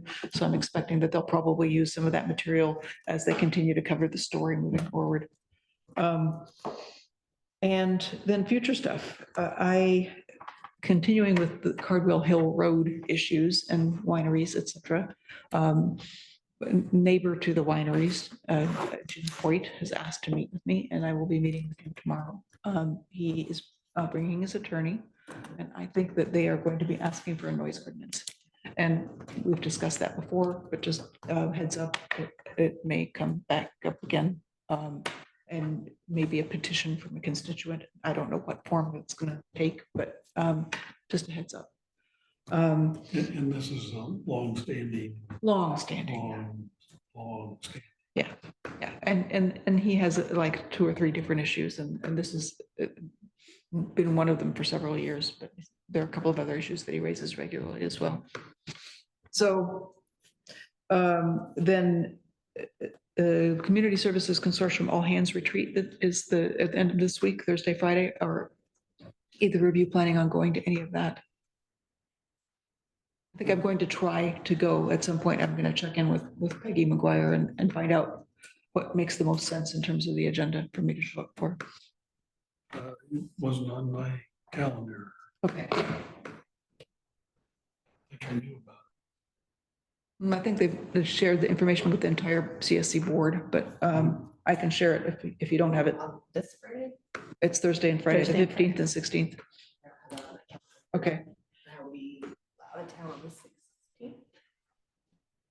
Later in the day though. Okay. I'll share the information with you. Peggy? Who or Emily? Do you know who's? Probably Emily Day, possibly Peggy. I don't recall. Because usually when they send something, it automatically, like, it'll show us grayed out in my calendar at least. Yeah, but this wasn't an invitation in that sense. It was just an email that was describing their retreat and saying that we were all welcome to attend. So it wasn't a calendar date. Okay. But I can resend that or get it to you. I'm going to be again, the subject of the government corner at the Corvallis Library this Saturday.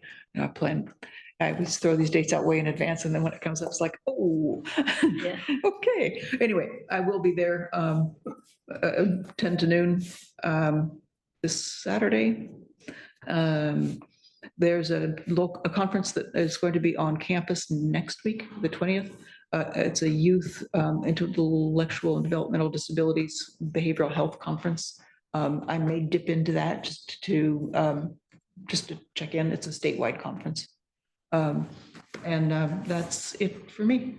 Yeah. Thank you for bringing up the Monroe and the Cardwell issues. Those were also on my list, but covered them adequately. I've got one more event starting at 11:30 on the Thursday, the 22nd. The COG is having a staff picnic at Park. The one off the 23rd. Not the Marys River Park, but the Philomath City Park. Yeah. Philomath City Park.